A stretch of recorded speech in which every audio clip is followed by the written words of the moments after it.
Order, order, and a very warm welcome to the first oral evidence session of the inquiry that we're having into safeguarding, into pathways to work. And it's a pleasure to welcome our panel of witnesses today. If we could start with Tom Pollard and go down the panel line, if that's okay. I'm Tom Pollard. I'm Head of Social Policy at the New Economics Foundation. I also work as a mental health social worker in the NHS and was formerly an advisor on mental health at DWP. I'm Ruth Curtice. I'm Chief Executive of the Resolution Foundation. I'm Jean-André Prager. I'm a Senior Fellow at Policy Exchange, and previously I was a Special Advisor to the Prime Minister on welfare policy. I'm Ben Geiger. I'm a Professor of Social Science and Health at King's College London, and for a while, about a decade ago, I worked on secondment in the DWP. And as I say, a very warm welcome to you. I'm going to kick off, and then we've all got some questions to ask you, if that's okay. And my questions are specifically about the drivers behind the rising caseloads that we're seeing in both incapacity and disability benefits, and what you see those drivers are, and in particular thinking about the discussion that there has been around the impact of health status and other factors affecting these caseload levels. So who would like to kick off first? I'm happy to kick off because I suspect others have got more detail than me. But I think in terms of the rise in caseload for health and disability specifically, there are two trends that stand out. One is the rise in the numbers of PIP or disability benefit related claims for mental health, with nearly a doubling since the pandemic, and the second is related to young people. On young people, I think it is helpful to be quite specific. So for disability benefit, the really striking rise is in teenagers.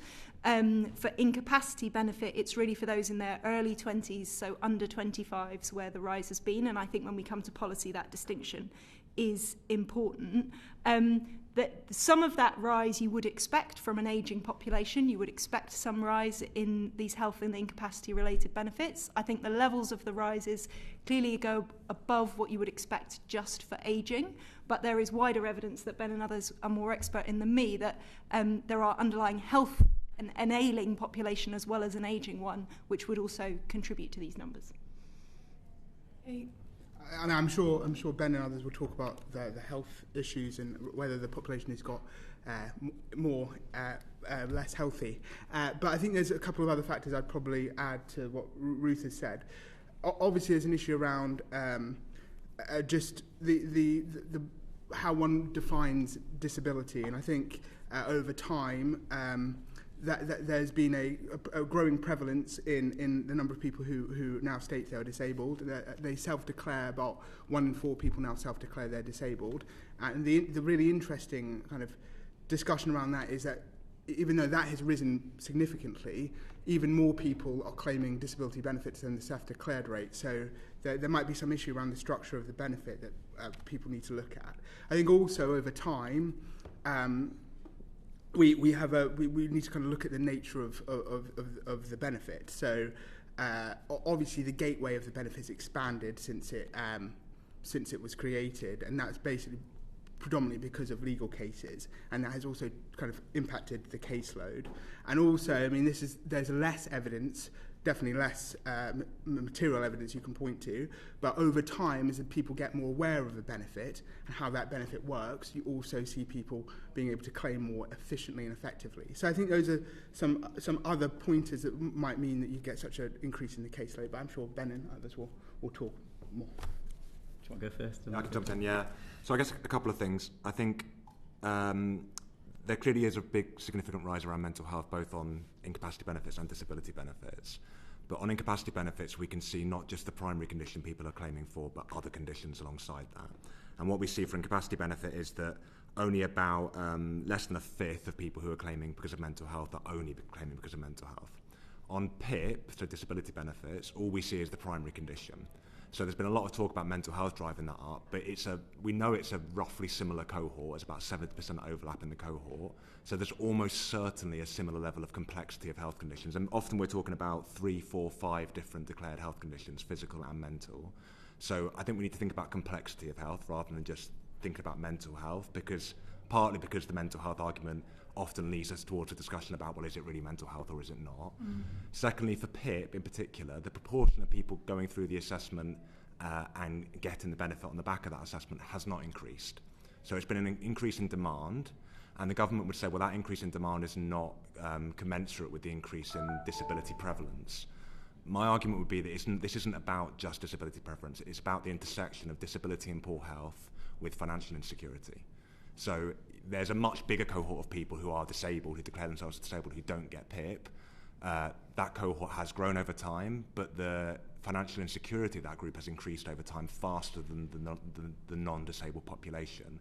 And when people are struggling financially, they're more likely to look to things like PIP for support. So I think we need to understand that there are complex dynamics going on here, and I'm sure the other thing Ben will touch on is the changing nature of the labour market as well. And so I think there's a danger in jumping too quickly to thinking about, are people just kind of following financial incentives in the system? That may be part of the picture, but I think it's much more complex than that. And yes, I guess I'll continue with what Tom indicated. I think it's helpful to split the reasons for rising disability benefits, DLA PIP, from rising incapacity benefits. So on rising disability benefits, I think for me the main story is around there have always been a lot of people with ill health and disabilities, and a rising proportion of them are claiming this disability extra cost benefit because they are struggling to get by without it for a number of other reasons that we can go to. So, you know, rising distress and other things are a part of that, but you sort of have to see total welfare, non-pensioner welfare spending as a whole, and increasingly we've seen cuts in most of non-pensioner welfare spending, and rising PIP spending has been sort of partly meeting that need, so that we end up not really spending that much more or that much less, but doing it in a much more dysfunctional way. Around incapacity benefits, I think there's a lot of things going on. Some of them are to do with artifacts of ways of counting, which I'm not going to go into, but the actual rise in incapacity claims is lower than the headline rates low, as a recent DWP piece of research indicates. And then even beyond that, you know, more people who are out of work are being classified on the health and disability side of it, but that doesn't mean there are more people out of work claiming benefits. Just the labelling of that has changed. So artifact, part of it. But it's also these wider things that are often ignored in talking about the system that I would categorise under rising distress, rising medicalisation, and rising exclusion. So the rising distress, we've already talked around a little bit, and trying to deal with the underlying drivers of distress, particularly among young people, but across the whole population. Medicalisation, I'm not really talking about the cultural aspects of this, so much as systems, particularly welfare and work, that are dysfunctional and require people to get medical labels in order to negotiate them successfully, and that is a failing in the systems that we have set up as a country. And then finally, rising exclusion. It's striking that the Skills and Employment Survey that came out in the last month, which is the gold standard study of working conditions in the UK, shows that control over work, like control over the nature of work, not start and finish times, is now lower than records beginning in 1992. Over 60% of people were classified as having high discretion at work in 1992. That's now fallen to 31%. And, you know, we talked about the decline of light work and so on. And I think there is a danger in just saying it's a matter of incentives, because the rise in incapacity claims predominantly happened in the 1980s. And then since then, we have repeatedly said this is a problem of incentives and tried to tighten the assessment and reduce the generosity of benefits. And we have continually failed. And if we just do the same thing again, we are going to fail once more. So I think it's really trying to tackle those deeper things that go. That's really interesting. And so on, following up from that then, Ben, my question on, some people have said that it is because of structural issues within the system itself, so the difference in value of the UC stand allowance and the health element may be affecting the on-flows. Are you saying that that's not really a key driver? I guess it's a difficult thing to describe in an accurate way. So I'm not saying this makes no difference at all, and some of the things that government have done will have no positive impacts whatsoever. But I'm saying that in focusing solely on that, you are likely to do things that will make the situation worse.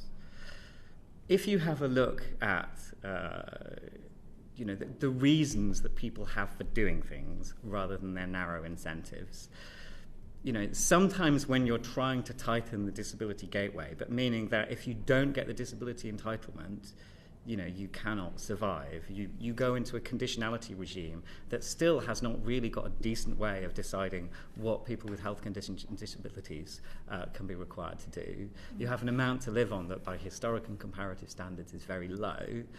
Then, what is rational for people to do in this situation? It's to hunker down and try and cling on to what they can get.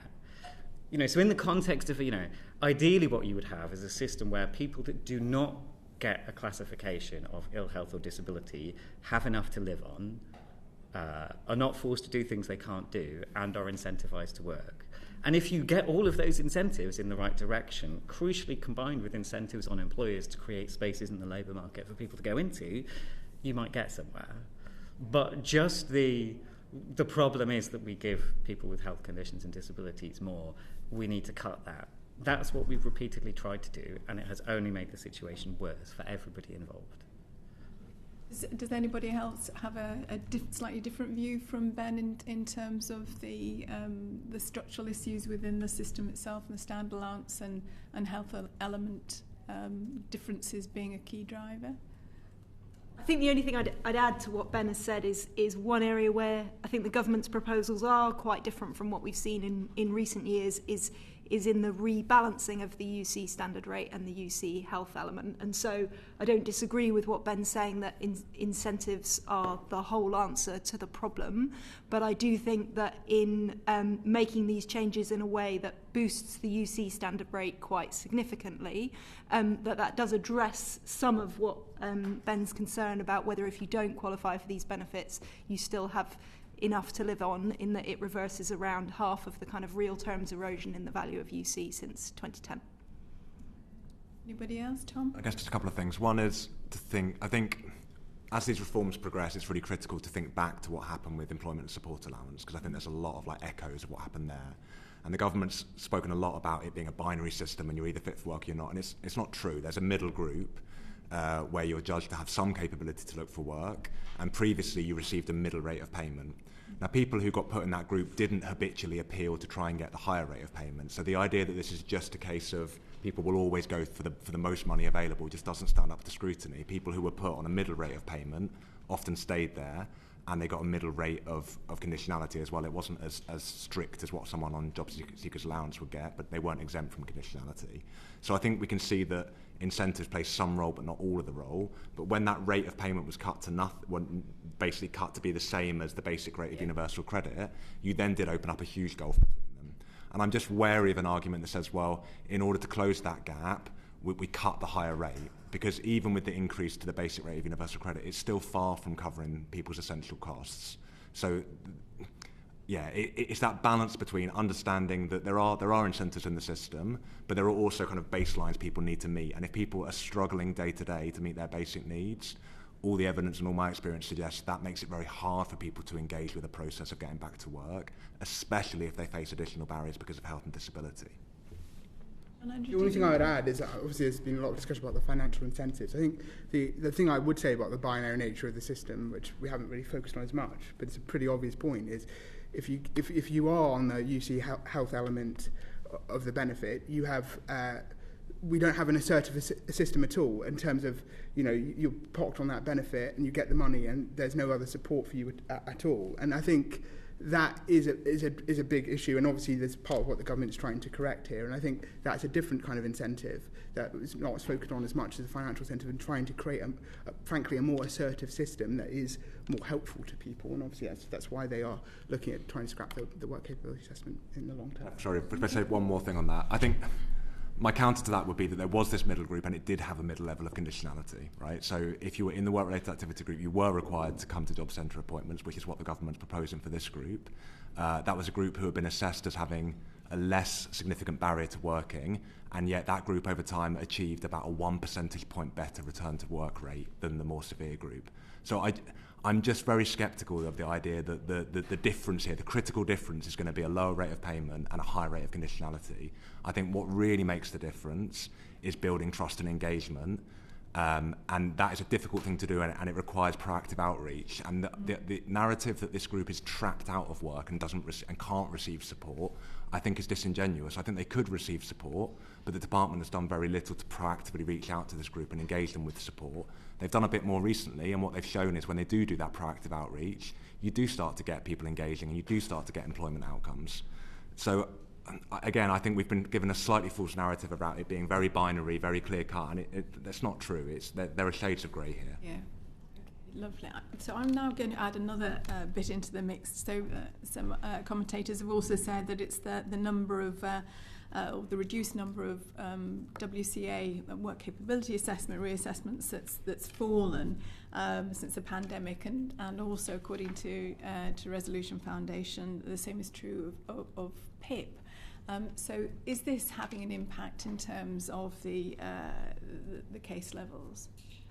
So I think you're right that we've focused mainly in the discussion and kind of on flows, and that there has been also a slowing in off flows from these benefits, and that some of that slowing seems to be due to fewer assessments and fewer reassessments. It may also be due to stretched job centres being less able to provide support, but the rate of off flow for incapacity benefit has halved over the last decade. If you could get that back up, that would save hundreds of millions, not billions, but it would be worth doing. And the waiting time for a PIP assessment, for example, is 50 weeks. So from the day your assessment was meant to happen, you wait almost a year until it actually happens. So there's clearly elements of the system that are not working, either for the government in terms of keeping the right people in the system, or for claimants who are suffering delays. Anybody else on that one? Just quickly to add that I think it's sensible to think about what a good process around reassessments is. Ideally, before introducing them on a particularly large scale, if you have a look over recent decades across OECD countries, there are times that countries have gone for large-scale reassessments that have been an absolute political disaster and a disaster for the people concerned. And it would just be good to think about, what is a reassessment process that works as well as possible for people, that commands their trust.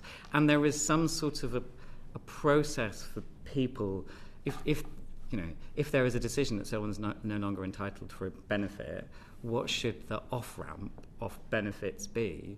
Because suddenly taking large sums of money away from people that have at some point been assessed as having considerable, extra costs of living and unquestionably have a health condition, is about one of the worst things that the system can do. So it's not that there is no place for reassessments, obviously, but along with other things we'll come to, really thinking about how do we get trust between claimants in the system? How do we get a system that people can live with and that supports them in the various different ways? Anybody else? Okay, but Steve, you've been trying to get in. I do apologise. Do you want to ask a question? I just really would be really grateful if Professor Ben would just unpack a little bit further where there have been root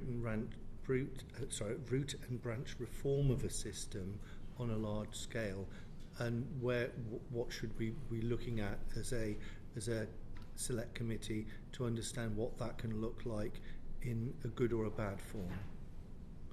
So I'll try and be quick because I think there's another question about it later, but just to give you a quick answer, I think there's not one model of success looking at different countries.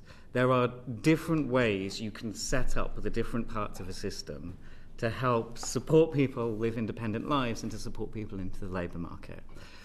What's really critical in that is two things, I suppose. So one of them, Chris Prince, who's been the head of the desk that works in this area at OECD for a long time, always said it's about aligning incentives so that all of the different parts of the system are incentivized to do things that really support each other. And what you see too often in countries is dysfunctional systems where things don't line up. So whatever, each country will have a different set of actors where those incentives need to line up in a different context. But making sure they line up is crucial. to that, what I would say is it's about taking the issue seriously. So what the countries that do reform are sort of characterised by doing is really thinking radically about the benefits system, really thinking radically about occupational health and vocational rehabilitation, and really, really thinking radically about the role of employers, and trying to do all of these things at the same time in a mutually supportive way. Yeah. Okay, Steve, thank you very much. And my last one is, again, we've heard in the press and so on the fact that we have a bloated welfare system and that our health-related benefits are financially unsustainable. What's your view?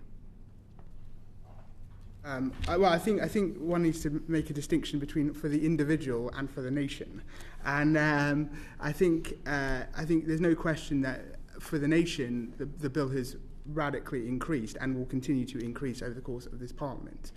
And again, it goes to other questions about what you think kind of support you should provide people, and whether you think the kind of support is the right type of support we are providing people. I think there's a different question on an individual basis for people with specific needs, and I think that's how I would answer the question. I think ultimately it's difficult without talking about individual cases, because I think the obvious answer is I think we're going to spend 70 billion by the end of the Parliament on this, and I mean, the government has made it very clear that they think it's unsustainable given the other challenges the country faces at this moment. So I think almost the question, you're dealing with the steps. They've almost made a decision on the fact that they think it's unsustainable. I think the question is whether we support the people appropriately at an individual level. Okay, so absolutely, our job is we're not part of the government. Our job is to explore this green paper to get to the bottom of this. So, as a percentage of GDP, what is how has it changed at all? What we're spending on children and working age adults? So welfare. Well, Ben. No, you go first. So I think it's important I think the debate has not always been clear about the distinction of welfare overall and then health and disability. Yeah. And within health and disability, there's working age and kind of total population. Yeah. So welfare as a share of GDP was already forecast to be pretty flat. It now falls very slightly as a proportion of GDP after these changes. So when it's a defence budget, for example, we don't consider constant as a share of GDP sort of out of control. There's a decision about whether that level of GDP is the right one or not. Within that, health and disability has been rising in particular, including as a share of GDP. I think it now rises over the forecast by something like 0.2% of GDP, so having seen quite sharp rises, those rises are now much, much less marked. But Ben may want to add to that. Yeah, and I think it's just really important to it's very easy to write headlines around health and disability benefits spending going up, particularly when things are presented in real terms, which not everyone will agree, but I think it makes no sense at all to present anything about the welfare budget in real terms. It's something that intrinsically is about relative to standards of living in the population, wherever you draw that line. Even our conceptions of absolute poverty move with the times, and what would have been a minimum in 1900 is considered far below the minimum now. So I think it only really makes sense to look at it as a percent of GDP.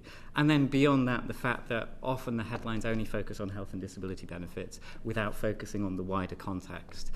The cuts that were made since 2010 are still developing. So, for example, the 2-child limit, the impact of that gets more and more every year because more and more people get caught up in it because of how it works as a policy. There are various policies like that, and if we're just focusing on rising health and disability benefit spending without seeing, as Ruth said, that overall non-pensioner spending is pretty flat, we're not seeing the real picture at the moment. Yes, if the case that some of us have made that what we're seeing here is a manifestation of kind of problems elsewhere around financial security and around health and disability, I guess my challenge would be that just squeezing spending on disability benefits doesn't necessarily achieve that much if those costs pop up elsewhere, if that means more people turning up at mental health services or more people turning up to the local authority and struggling with the housing or whatever else. So I think there's a real risk of looking at it in isolation and thinking, well, we could just crack down on costs here and we'll make savings. I think the other challenge is, and it relates to the question earlier around how do you make a comprehensive set of reforms, I think what we saw around the announcements for the Green Paper was that a set of reforms were put forward. They were then scored by the OBR, and the OBR said, actually, we don't think these are going to achieve the savings that you think they are going to achieve. And then we had to have a new additional set of cuts on top of that to hit a target. And I think the risk is that we end up in a world where we design cuts in order to achieve savings that will be scored on those terms, whereas in reality, more comprehensive reform of the system is inherently uncertain. You know, if I say I'm going to create a different sort of assessment, the outcome of that in terms of who gets money and whether people move into work or not is just inherently uncertain. And if the system says, no, we have to be able to say we're going to achieve this saving by this point, then what you get is more and more blunt cuts, because that's all the system kind of understands. So I think we're in quite a dangerous position right now. Thank you. David Pinto-Duchinsky. Thank you, Jen, and thank you for this. It's very interesting. I want to come back to mental health in a moment, but first I just want to touch on a couple of things about other jurisdictions and offloads. Firstly, on other jurisdictions, we've heard conversation that the UK is a relative outlier in terms of both rising levels of caseload and rising levels of cost. Could you provide some insight into what you think is driving that? Are you better on other jurisdictions? I'm happy to have a first go, but others will probably want to join in. So, again, it's worth contextualising it. What you said is accurate. The IFS did some really useful work, not looking at a very large number of countries, it has to be said, but of the countries they looked at, it was unusual to see rising health-related benefits expenditure since COVID. But that doesn't take us to the top of the league table. It's not like suddenly we are spending more than other countries. Depending on exactly what you put in the box of spending, which is more technical than I want to go into here, but I can follow up on it, we're either in the middle of OECD country spending or actually still a bit below average, even forecast to the end of the decade. So the trend is unusual, but the situation is not. But what's driving but why is there this differential trend? Because there's a separate discussion about levels of benefit in the UK versus other places, and that's a separate discussion. Why are we going up and others aren't? It is not just due to COVID, obviously, because other countries have seen COVID as well. But it seems likely to be some interaction of what happened in COVID and other things that are going on in the UK at the time. COVID is not irrelevant. One of them is waiting lists. I think it's really interesting in the new survey work that the DWP have released that a lot of people on health-related benefits are on NHS waiting lists. And I know OBR did some work suggesting that waiting lists were not really the cause of the problem, but I think we need to go over that now that we have a bit more evidence and reevaluate how far we think that's the truth or not. I think waiting lists is something that the UK just was in a different position in terms of healthcare spare capacity than a number of the other countries in the comparator. I think also these dysfunctional systems are probably in a worse place in the UK. So when there is a cost of living crisis, our safety net was at a lower ebb, and a lot of things were pushing people to medicalise what they were going through in order to get by in ways that don't necessarily apply in other countries. So that's partly to do with the welfare system, it's partly to do with the world of work. We could get into a big conversation about SEND, which is similar things, but with a younger age group, but obviously with knock-on impact. So things that were just different in the UK, most strikingly, are those dysfunctional systems, and also things to do with waiting lists would be the first things I would go for. I mean, I think the wider labour market data, as you know, is hard to interpret at the moment, but does, I think, suggest that something seems to have happened to young people in the UK that hasn't happened as markedly in other countries, and I can't tell you why that is, but I think that's an important part of the story. Great, thank you. Anyone else?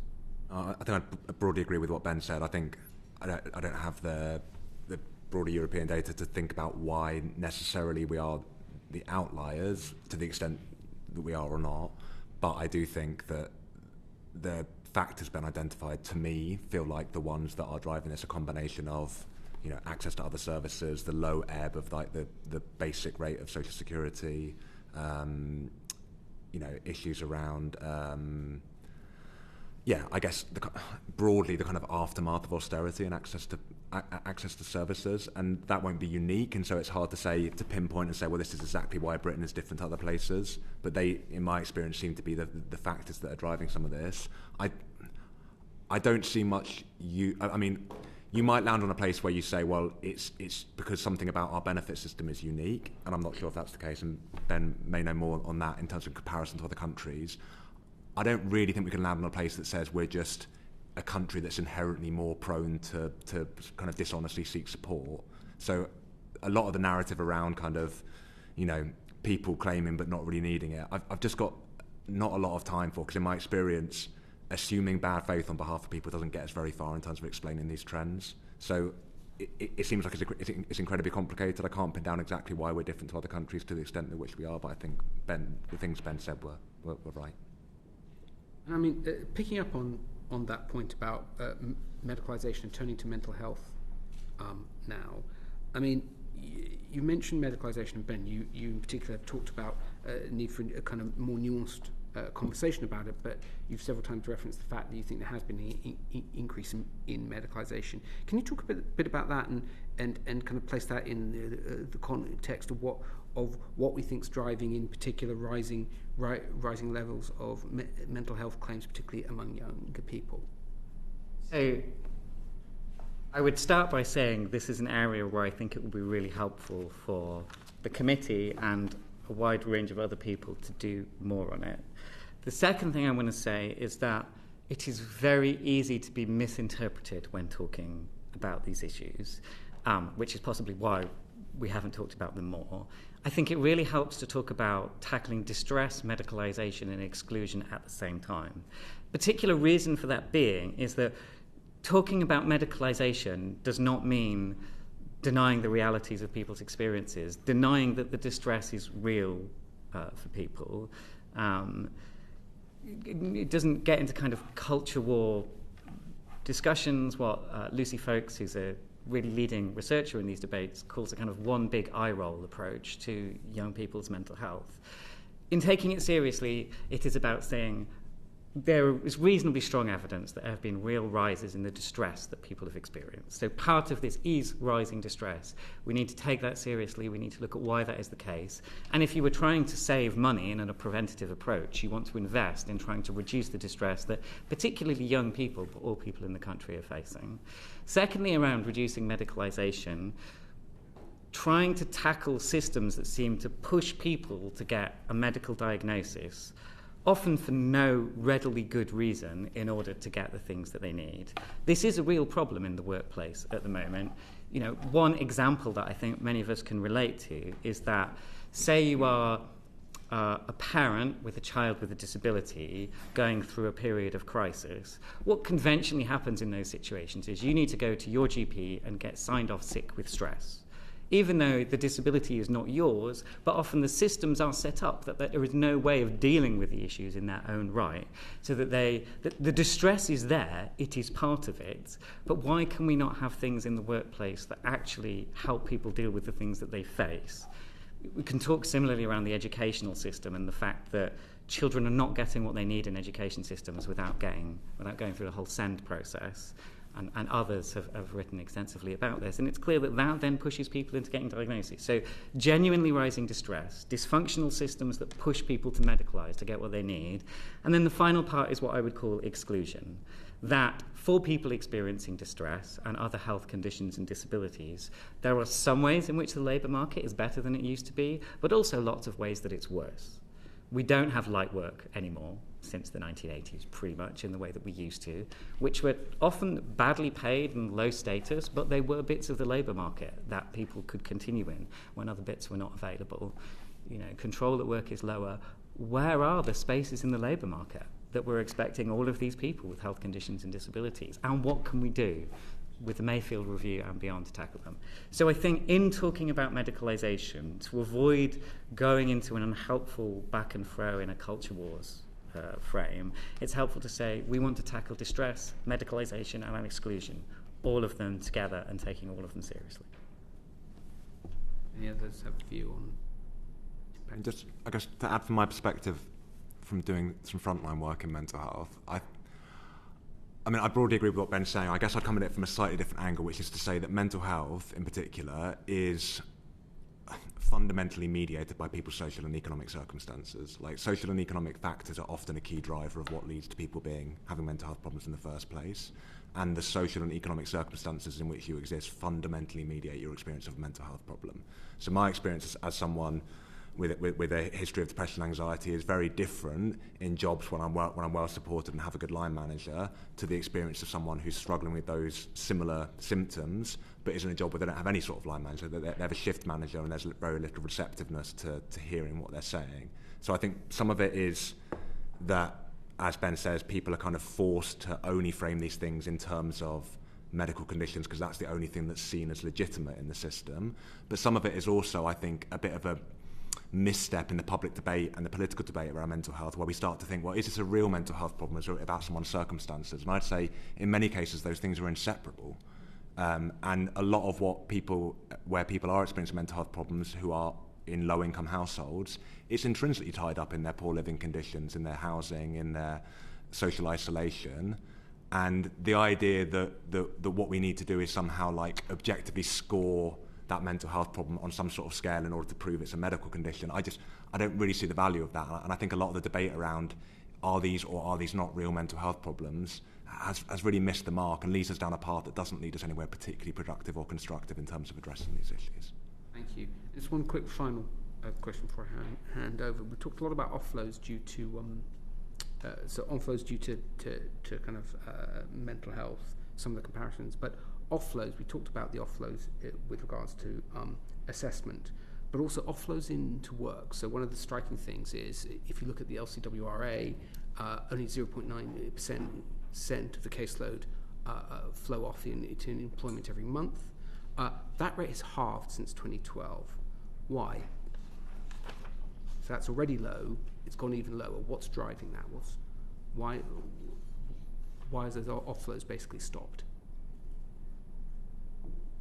I'll start on this one. I think there's a major issue. I've tried to make this point in some of the things I've written about how we do the kind of assessments and how, I mean, I know some people how binary the whole system is in terms of how people can access other levers of support. So the most obvious example would be if you do a WCA assessment or a PIP assessment. It is a purely fiscal transfer assessment in terms of do you get more money or you do not. There is no other discussion in that process around what other types of levers DWP might be able to offer. One of the arguments I had is could you at least mention access to work, for example, in one of the assessments to say that it does actually exist? And I think there's a real challenge there around how binary the system is around support. So I think people talk about access to work, for example, being the best kept secret. And I know it's a very small programme in general, so I don't think it's going to fix all the problems. But I think generally, and it goes to kind of conversation we've had more broadly about the adversarial nature of the system, and if you're going to change the way you do kind of conditionality and other things, you need to have that kind of conversation point that everyone has made, where people feel like they can actually have that discussion about what I might need, what kind of labour market support that might be available. And so fundamentally, I think part of the problem is the very structure of the system, and it goes to a kind of macro point around, I think, I would really say to the government when they look at these proposals and MPs, that we need to not only look at some of the financial things that people have discussed, but how you can join everything up much, much better within the whole benefit system. If I might just add one thing about the changes the government's making, there is clear risk that it affects those offload rates in the wrong way. So what we will now have is a system where the existing stock of claimants for UC Health have a much higher rate than new claimants. That vastly increases the jeopardy for them of trying work if they might have to reclaim in the future. So I think keeping an eye on those offload rates, given the kind of tiered system that's been introduced, will be quite important. Thank you. Steve Darling. Thank you. And so thank you all for coming, first of all. It really is appreciated. And I just really wanted, so clearly the Green Paper highlights restrictions around PIP, the scrapping of work capability assessments and reductions around universal credit health payments, as well as a few other changes to the system. How do you see this affecting claimants, and particularly the ability of those claimants to get into work? I'll start, because probably everyone else in the room is better on this than I am, or at least got more experience on it than I do. I think fundamentally, I mean, you'll know that it's extremely difficult to know what kind of labour market impact these reforms will have. I mean, the OBR has already been very clear that they haven't assessed it yet. They'll come back in the autumn, and as other people have mentioned, and I've the forecast of all these measures have been extremely poor over many years, and actually to believe in a forecast is somewhat foolhardy given how off they have been. And so I think actually the answer to your question is probably dissatisfactory, which is it's very difficult to tell. And obviously PIP is not it's to do with work, so that's itself a difficult one to answer. So I think fundamentally it goes back to I think what Tom has already mentioned and Ben and Ruth, which is at this point it's very, very difficult to tell how this will impact labour market outcomes at all. I don't know if other people have other things to add. Sorry, Tom.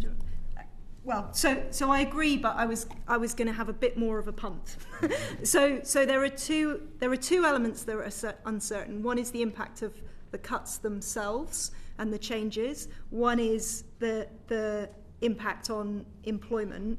And one thing I've heard in the debate is when the kind of when the cuts for individuals are discussed, which are very concentrated, particularly on those families who will lose access to PIP, and in some cases families losing PIP and carers allowance can lose over £10,000. The response includes those numbers don't include the employment effects. And so I think what is important to do is to think about orders of magnitude here. So we know that the losers estimated by the government are 3.2 million. The losers may be more than that if in fact the OBR are wrong about the extent of behavioural adjustment. They've halved the number of losers effectively from the PIP changes by assuming a behavioural response from claimants and assessors. So that's an uncertain number, but it's 3.2 million is the government's number. The employment effects are very uncertain, but will be in the region of tens of thousands, not millions, and not even hundreds of thousands. So the reductions to PIP have effects in two ways. They do lower people's income, and at the margin, we know that for healthy individuals, that will tend to increase your propensity to work. We don't really know what it means for unhealthy individuals. And in particular, we've heard very strong evidence that for certain PIP claimants that support is enabling them to work. So I would call PIP zero.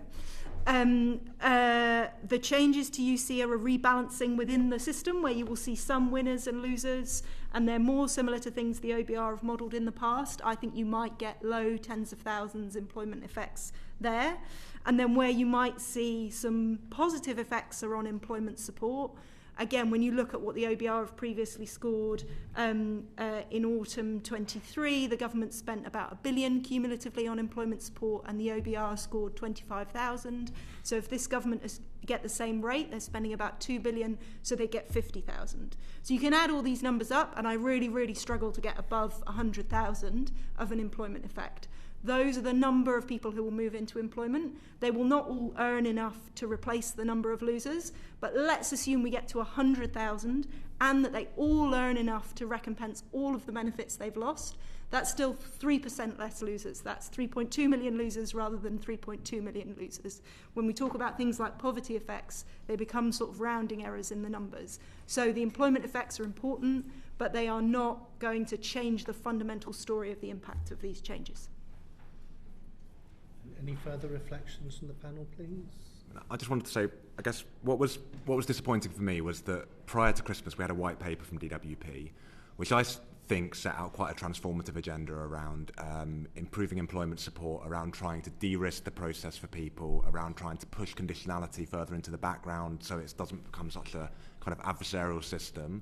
And I think part of what then drove the pressure from Treasury to introduce this green paper and the tranche of cuts we've seen is that Treasury and OBR were quite sceptical that that would achieve a significant employment outcome. And I think the evidence they have to rely on for that is the last 10, 15 years of employment support that hasn't achieved good outcomes for this cohort. But I'd argue part of the reason it hasn't achieved good outcomes is because it was all taking place in quite a hostile environment for this cohort, right? So speaking to David's question earlier about why did we see this drop-off, I imagine some of that is less spending on employment support for this group, but also from 2012 onwards, a very hostile environment where people were constantly worried about losing their benefits. And in that situation, as Ben mentioned earlier, my experience of supporting people in this situation is that people hunker down. And it's not that they just want to hold on to having lots of money, it's that they gain some sense of security after going through assessment processes, and they're very worried about losing that security.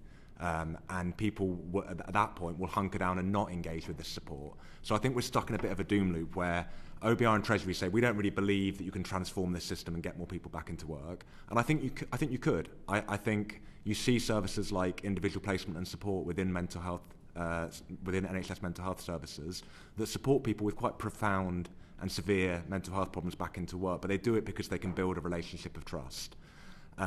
But then the headline evidence from the DWP over the last 15 years says these schemes don't really achieve much in terms of outcomes. And so if we want to achieve savings, what we have to do is cut, like harsher, more short-term cuts. Those harsh, more short-term cuts drive an environment where people feel afraid, feel cautious about engaging with DWP. And so we get another round of employment support that doesn't achieve good outcomes. And I think we're just stuck in this loop, and we have to find, I think as Ben was saying earlier, some way of breaking out of this cycle. Thank you. Any further reflections? Extremely quickly on it, and to totally agree with what's been said already, I do believe there is a world in which we could get, probably not in the millions, but in the hundreds of thousands of people with health conditions and disabilities, support them back into the labour market. That's probably a world in which they don't feel so fearful. A lot of what you face as a person with a health condition or disabilities, you just don't know how it's going to go. It's not like you've got this work capacity that you're hiding from the state. You just don't know. So de-risking plus support plus spaces in the labour market done on a really serious level, I think could get somewhere. The trouble is part of this is stuff that the OBR are going to find really hard to score, like trust. And incidentally, the cuts make that trust really damaged in this context, much as there are some good parts to the Green Paper. If you look at the path to the countries that do better in their overall employment rates and high rates of employment probably for people with disabilities, so it's hard to tell, there's a lot of stuff that OBR are not going to be able to put a number to, and the government are going to find it hard to make the case for. And so as well as the specific things, I think paying attention to it's not the OBR's fault, they're doing what they've been tasked of doing, but the framework they're operating in doesn't make it easy to focus on prevention and kind of those more intangible but important things. Can you unpack the stuff you refer to that other countries do? A lot of it is around employers. That works in very different forms. I and other people have talked a lot about the Dutch reforms that did a lot to the benefit system, but also very heavy incentives on employers. So they had to pay 2, sometimes more years of sick pay, unless they could show that they had done everything, not just to reintegrate someone into their old job, not even just to find a different job in their workplace, but to look in their entire supply chain about whether there's a way of that person can use their skills going forward. And if they hadn't discharged their responsibilities, there was a very big financial penalty for it. Now, there was lots of other things going on there as well. And other countries have had different ways of making employers sit up and take notice, providing the support to employers that's necessary, incentivizing them to take part, and having the similar incentives for participants. But it is all in a system where you just don't get in most other countries, in any other country I can think of at the moment, the levels of distrust between claimants in the disability benefits system that you have here, and that makes it very difficult for people to move forward. So it's lots of things, but trust is crucial, and trust is hard for OBR to score. The supplementary then I've got on this generally, so the panel have quite rightly identified that we're not going to hear back from the OBR until the autumn about what the impact is potentially, or their perception of the Green Paper, and in light of this and the fact that probably before the summer recess, there's going to be primary legislation going through Parliament. What amendments would you put forward to the primary legislation to make these reforms more effective? All probably going to give long answers to this. Well, I think one thing the government could do and could be facilitated by an amendment is publish evidence of who they think will be affected. They know exactly who scores more than 4 points at the moment. They would then need to explain to us where they think the behavioural effects would kick in. But I think it's very surprising that that hasn't been published, and that's something they could do. I also think the government could publish its own assessment of the employment impact of its measures. I previously worked in the Treasury closely with the OBR. I don't think it would be a threat to the OBR's independence for the government to have a view on the benefits of its own reforms and to choose to publish that before legislation. More specifically on the policy, Ben mentioned earlier this issue of what happens when someone is reassessed. And I think in a world where the system is changing, having a lengthy gap between that reassessment happening and when the benefits are taken away will be important to give, if people are going to lose £4,000 or more, that there is, say, 6 months notice so that they have some ability to deal with that. The government's told us there will be employment support, but that kicks in very late. This is less amendment territory, but I do think in the spending review the government has an opportunity to provide that employment support before the cuts come in. There's only 200 million of employment support in the years the cuts come in. The £1 billion only comes in the final year beyond even this spending review. And then I think the government could complete the review of PIP before it makes these changes. It wants to make these changes in 2026. Perhaps then it should complete. It said PIP needs reviewing to be fit for purpose.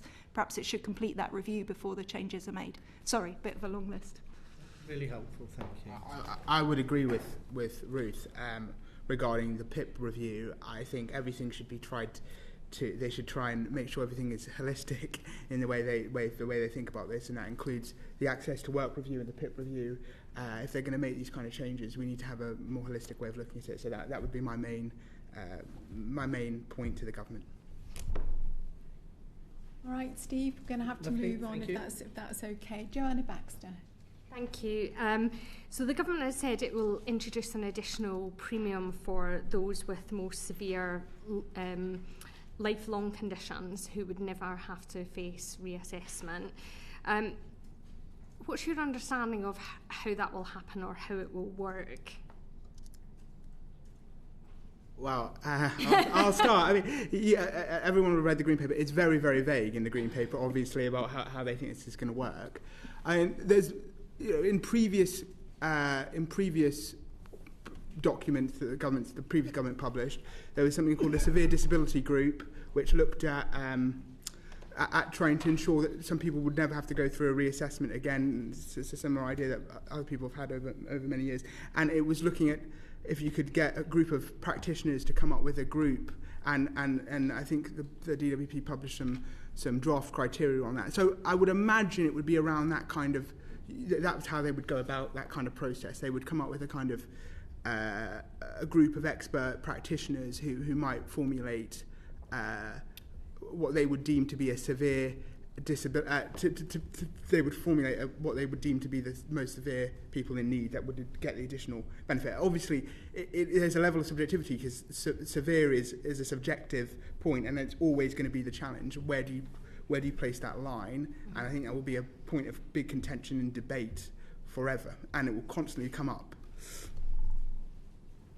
And I think the only thing I'd say is, again, coming back to when employment and support allowance was introduced back in 2008, which first led us to the situation where we have a group who are judged to be much more severely unwell or disabled and further from work, a middle group, and then a fit for work group. The original intent then was that support group, the most severely disabled group, would be about 10%. Obviously now it's much more than that for some of the reasons we've discussed today. My instinct is that a lot of this feels like we're trying to kind of move back to the original intent of employment and support allowance. So I'd envisage it probably being that kind of 10% who are judged to be most severe, who then get protected from conditionality, protected from a lower rate of benefit, and then the government is envisaging a much larger group being in what used to be called the work-related activity group, where you get a lower rate of payment and you're expected to turn up for job centre appointments. So that's what it feels like to me, but as others have said, it's hard to know exactly. Let's have a view. No. I mean, I guess I'm just trying to understand if this is kind of the territory that most governments get into in terms of trying to define that level of severity. Is there a danger that over time that group just expands again, do you think? Yes. Yes. Okay. So, what do we do about that then?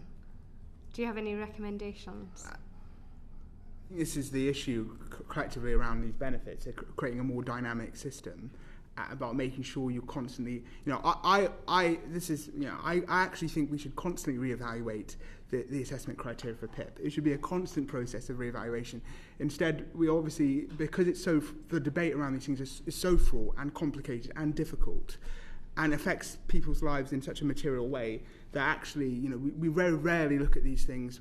It only happens once in a blue moon, and actually I think it goes to we need to constantly look at these criteria to make sure we're supporting the people that we deem to need the support. And so, I think I think it goes back to a kind of more macro point around the dynamism of the system, and how you do that is probably more complicated than me talking about it in a kind of macro sense, but that would be my general point. I mean, it's something that Jean-André has written about recently, is the need to kind of constantly be coming back to things. And this also goes back to Steve Darling's question in terms of what would make sense to push for as various bits of legislation goes through at different points over the next few years. Looking back at the independent reviewers of the WCA, the independent reviewers of PRIP, and what was helpful in that process. So as a way of trying to say, in signing off this legislation, we don't just want to give the government carte blanche to then not revisit this for a long period of time. We want to have some way of trying to hold people to account and to come back and to see how this is learning, to listen to various people and to improve the system, which is what everyone should do. So I think having that learning in is part of it.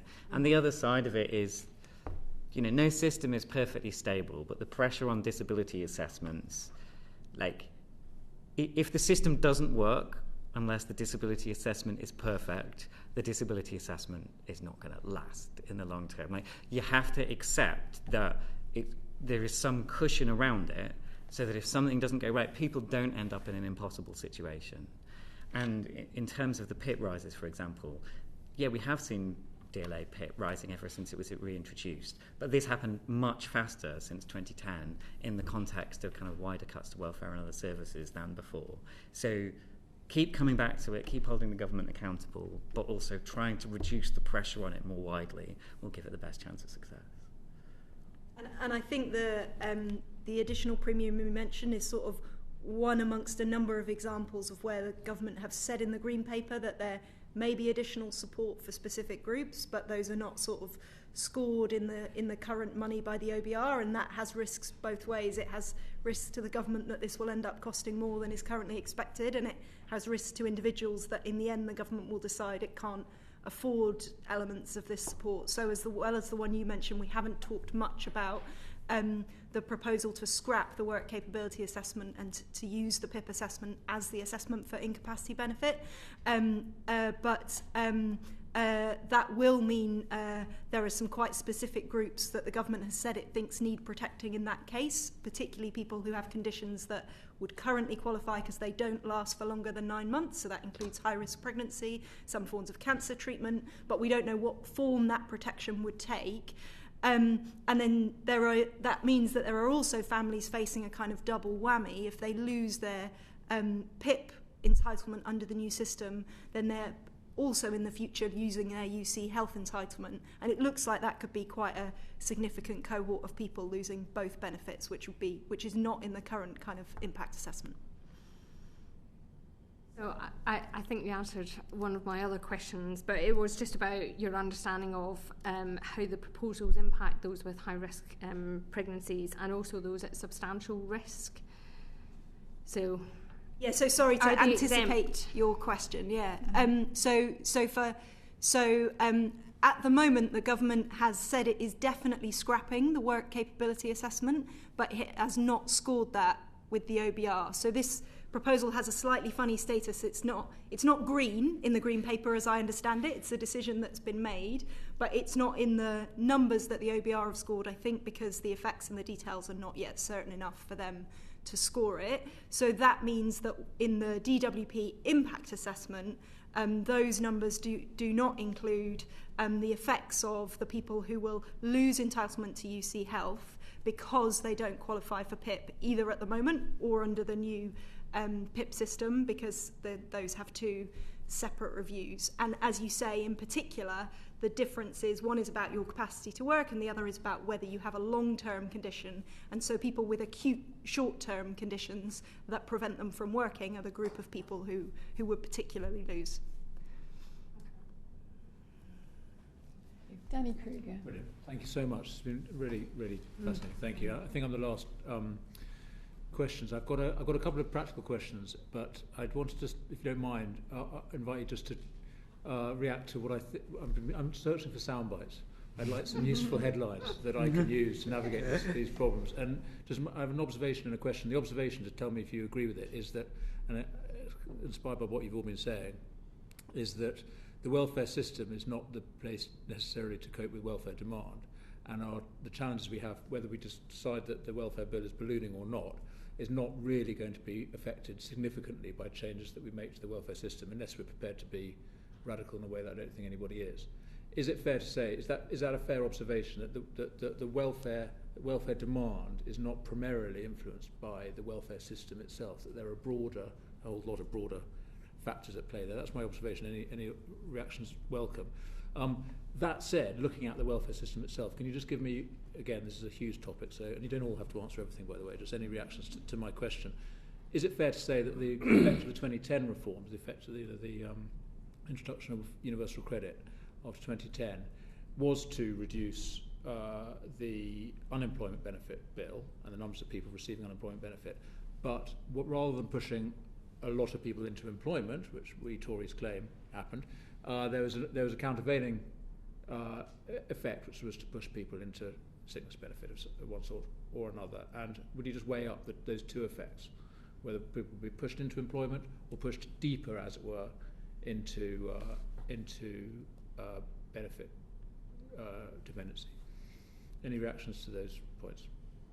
I mean, I think just specifically on the point around kind of people getting pushed around the system, I think there's a lot of truth in the fact that often what we've seen is not necessarily people being, when we see a headline about how many people move off a benefit, the assumption often is that people are moving into work. If you get reassessed as fit for work, then you'll move into work. Whereas often what's happening is someone's getting reassessed, moving into a different part of the system, staying there for a while, moving somewhere else. So there's been a lot of shunting around the system.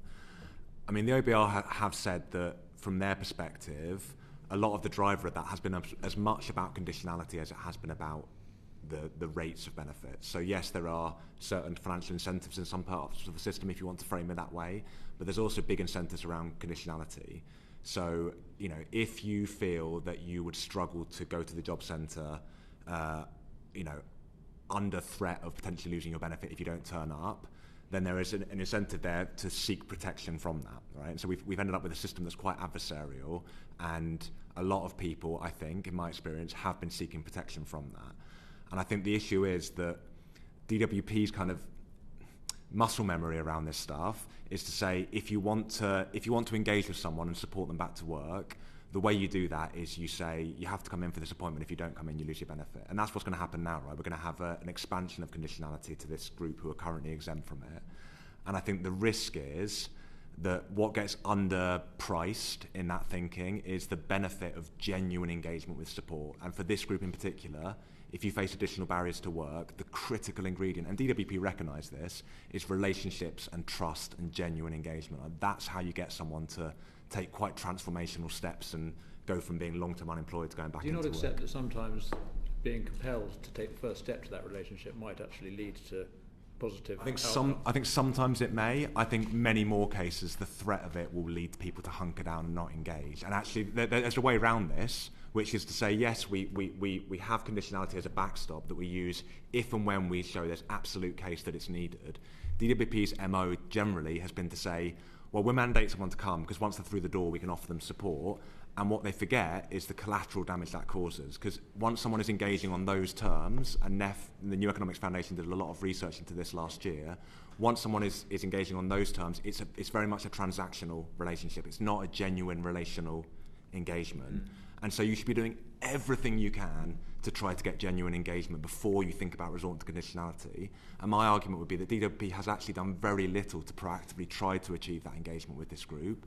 More recently, when it has, the evidence it's leaning on now as a case for more conditionality has actually been about offering voluntary engagement, and they've been achieving quite good outcomes and getting more people into work.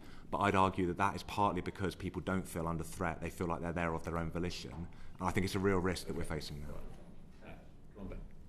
Can I continue on that? I think Tom has got that exactly right. If you have a look at the highest quality international evidence on the effect of conditionality on people with health problems, particularly mental health problems, whenever you've got a comparison, it just looks like the employment effect that you find for people without health problems does not exist for people with mental health problems. In fact, sometimes you succeed in pushing people away from work rather than towards work, and also you're much more likely to get negative mental health consequences, so including some randomized control trials. Why is that the case? It's because people don't know what their work capacity is. So you're trying to force people into something that you don't know they can do. And what you're trying to do is give them the confidence to experiment with something that's uncertain. And that, there is a role for challenge in good frontline employment support, but challenge is not the same as threat. So it's not that there is no challenge in there, but you're trying to develop a trusting relationship where you can challenge people to experiment with something that they're not sure they can do. And it's just, the evidence shows you don't get that with straight. And I think this is a problem with what happened in UC, is that, I said this to the committee last time I was here, no one at any stage when UC was being introduced thought about the practicalities of how you do conditionality for people with health conditions and disabilities. It was always thought to be an implementation issue that we come back to, which is understandable given how much was going on, but it's a massive issue. And if the government went in to try doing that in the wrong way, so leading with conditionality for everyone rather than it being there as a backstop, then I think it will be both counterproductive and an implementation nightmare. In my memory of that time is there was a great rhetorical emphasis on the importance of the support that people needed, and because of certain decisions that were made, that wasn't adequate. Jean-André, is that? I think that's possibly right, especially when I think people talk about universal support and universal credit and things like that. So I don't think it's not a false assertion. No, I think that's correct. Yeah. Okay. I think there's a, and this is why I slightly differ from other panelists, and I know they're an expert in this issue, in this specific subject, but I think there's a point that I've tried to make a number of times during this session around actually the fact that some of this is so alien to people, like, have to come in, whether I have conditionality or not. And I think there's a certain argument that we need to make kind of engagement much more normalised in terms of, it's just a conversation with somebody rather than it being a conditionality. And actually it goes back to the trust point, which I think again is, we can talk about it, but it's a vague phrase. How do you build that trust? And I think my point would actually be if people could see more people more often and actually have a conversation that was possibly more about what types of support was available, that we would be more successful. That's great. I think we've got one more minute. Can I just... so I'll try and combine the other questions I had, and Ruth already mentioned the scrapping of the WCA.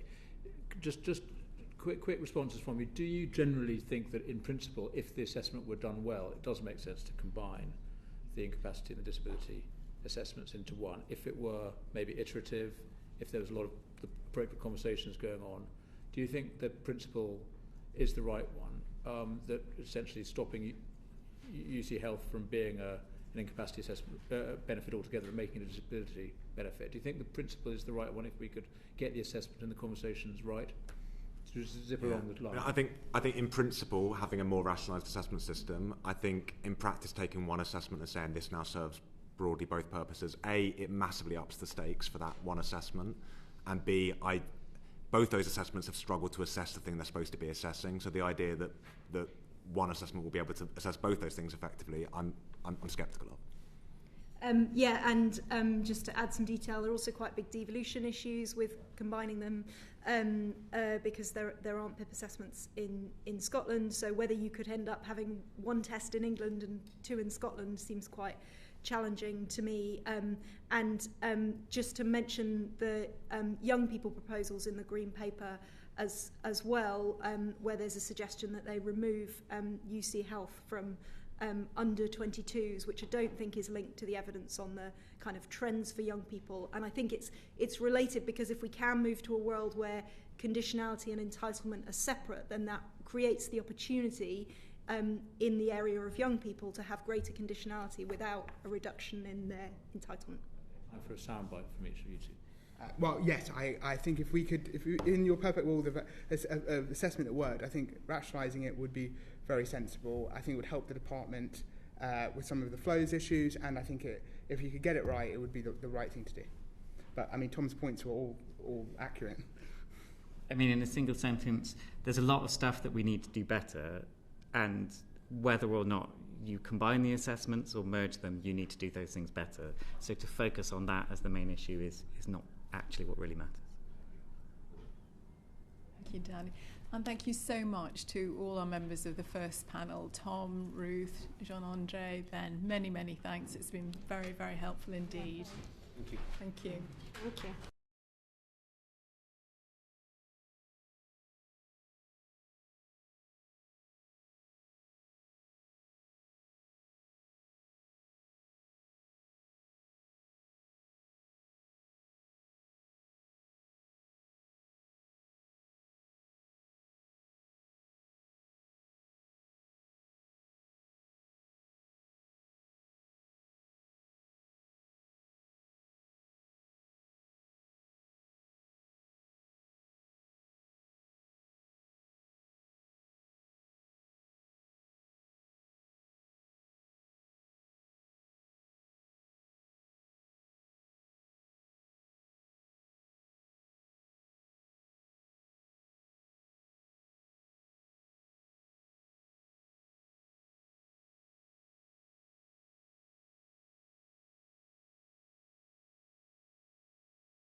Order, order, and welcome to the second panel for this Pathways to Work inquiry. Very pleased to welcome our witnesses here. Iain, would you like to introduce yourself, and then we'll go down the panel? Thank you. I'm Iain Porter. I'm a Senior Policy Advisor at the Joseph Rowntree Foundation. Hello, I'm Angela Matthews. I am Director of Public Policy and Research at Business Disability Forum. Hi, I'm Ruth Patrick, and I'm Professor of Social Policy at the University of York. Again, a very warm welcome to all of you. I'm going to kick off if that's all right. I'll be a lot more succinct than I was for the first panel. Can you tell me, in terms of what impacts similar welfare reforms to what we've had with the Pathways to Work have led in terms of the impact on incapacity benefits around labour market participation and also on poverty? Can I go first? Yes, so thanks so much for inviting me here today. And I always, I was going to say I feel like I'm not an expert, but I think that's a gendered thing, so I shouldn't start by saying that. So just scrap that, edit it out of the cut. So yeah, I shouldn't have. Bad start, I'll get into trouble. So anyway, I think I led a big piece of research with colleagues at the University of Oxford and the London School of Economics that was looking at the impact of the 2-child limit and the benefit cap on larger families, so on families with 3 or more children. And importantly, with that research, we were looking both at the kind of impact against stated goals, so around things like employment, in the case of the 2-child limit, around impact on fertility, but also obviously impacts on poverty. And we looked at it in a kind of mixed method way as well. So I'm primarily a qualitative researcher, so I speak directly to people, I talk about, the impact changes are having on their lives, and we did that, but we also looked at kind of statistical evidence, and we did some kind of quasi-experimental analysis. And just to take those policies in turn, if we look at the benefit cap, so with the benefit cap, we have a very sharp kind of work incentive built into the benefit cap. So the idea is quite literally, your benefits are capped if you're not working at least 16 hours, also if you're not claiming disability-related benefits, but then that cap is lifted if you are working those hours. So that's a very sharp and clear work incentive. So we might predict that we would see very strong responses through the labour market. In fact, what we saw when we did the analysis, and this was analysis that was led by Aaron Reeves, who was then at Oxford, is now at LSE, is that employment did, when we did an analysis that looked at when the cap was lowered in 2016, employment did increase by a small amount, but interestingly and very relevant for what we're talking about here today, economic inactivity rose and rose by more. Okay, so that's really important. Also, and like I could talk for the next hour, so don't worry, I'm not going to. But also, if we look at the benefit cap, we also looked at the mental health impacts of the benefit cap. Okay, and what we saw is that the benefit cap was worsening people's mental health. Okay, so people were at greater risk of mental ill health because of the impact being capped. So I think it's really important when we look at these kind of policy changes and reforms to think about the ways in which the social security system is designing in mental ill health, which will then inevitably be pushing people further away from the labour market. To take the other policy, the 2-child limit, which continues to get lots of kind of attention in the media and also from the government, the employment effects of that were negligible. We didn't see any employment effects. And again, we did see in the qualitative evidence the ways in which it was harming people's mental health. And then, of course, pushing people much, much further into poverty. The other thing I'd say, just on the broader evidence base, and I think we haven't heard so far, definitely in the first panel, is that we have to think about the harms that are being done right now before the policies even take effect. So the climate of fear and uncertainty creates like a constant environment of fear and insecurity. And again, that makes movements into work like probably less rather than more likely. So I think that we see that again and again. And I've done research that tracks the impact of welfare reform on a small group of people going right back to 2010, and people talk about how again and again and again we have these cuts, we have these reforms, and people are scared even when, if in fact or possibly they're not affected in the end, but it creates an anxiety, what will I do? What will I do if my PIP is taken away? That's what people are telling us now. And so that harm and that distress, which is real distress, is being caused right now before even a penny is saved. I'll stop there. Angela or Iain, who would like to go next? Okay, thanks. I'm glad that Professor Patrick brought up the benefit cap study that her team did. I mean, just to add to that, that was a really good study that built on the DWP's own impact assessment of the reduction in the benefit cap in 2016. I mean, it's interesting because it is a straightforward cut in out-of-work benefit levels. And yes, that did find a statistically significant increase in employment, about 5 percentage points amount to some people. But more importantly, it also found that 90% of people impacted by that reduction did not respond by moving into work, nor by moving house, which is one of the other intentions of that policy. So I think that just serves to sort of illustrate the kind of sledgehammer to nut sort of size of impact here, really. Yes, there might have been a few percentage point increases in employment, but 9 times more people were impacted hugely by this cut where that did not have an effect. And actually the DWP's research at the same time also found that many people subject to the reduced cap had to respond by cutting back on essential spending, increases in arrears on bills, borrowing from friends and family, and also negative impacts on well-being and mental health. So I think it's interesting. I think we see a parallel actually in the proposals that are being discussed today. There are over 3 million people who will be impacted with a cut in their benefits, over 3 million disabled people. And we know that disabled people are disproportionately at risk of poverty, hardship. All of our evidence shows they are disproportionately going without essentials already. Yet the best sort of estimates we have at the moment of even the employment support provision that's being provided as part of this package, the £1 billion extra by the end of the decade, at most we'll see 1, 2 or 3% of those millions of disabled people impacted by cuts getting into work. Actually, the Joseph Rowntree Foundation has just funded some work by the Learning and Work Institute that's just been published that estimates, and from that extra employment support, a range of maybe 45,000 to 90,000 extra people in employment from that employment support. So say set against at least 3 million disabled people who will see very large cuts to their incomes and will be pushed into poverty and hardship. So the balance here is off the scale, really. Has there been any modelling in terms of the impact on poverty?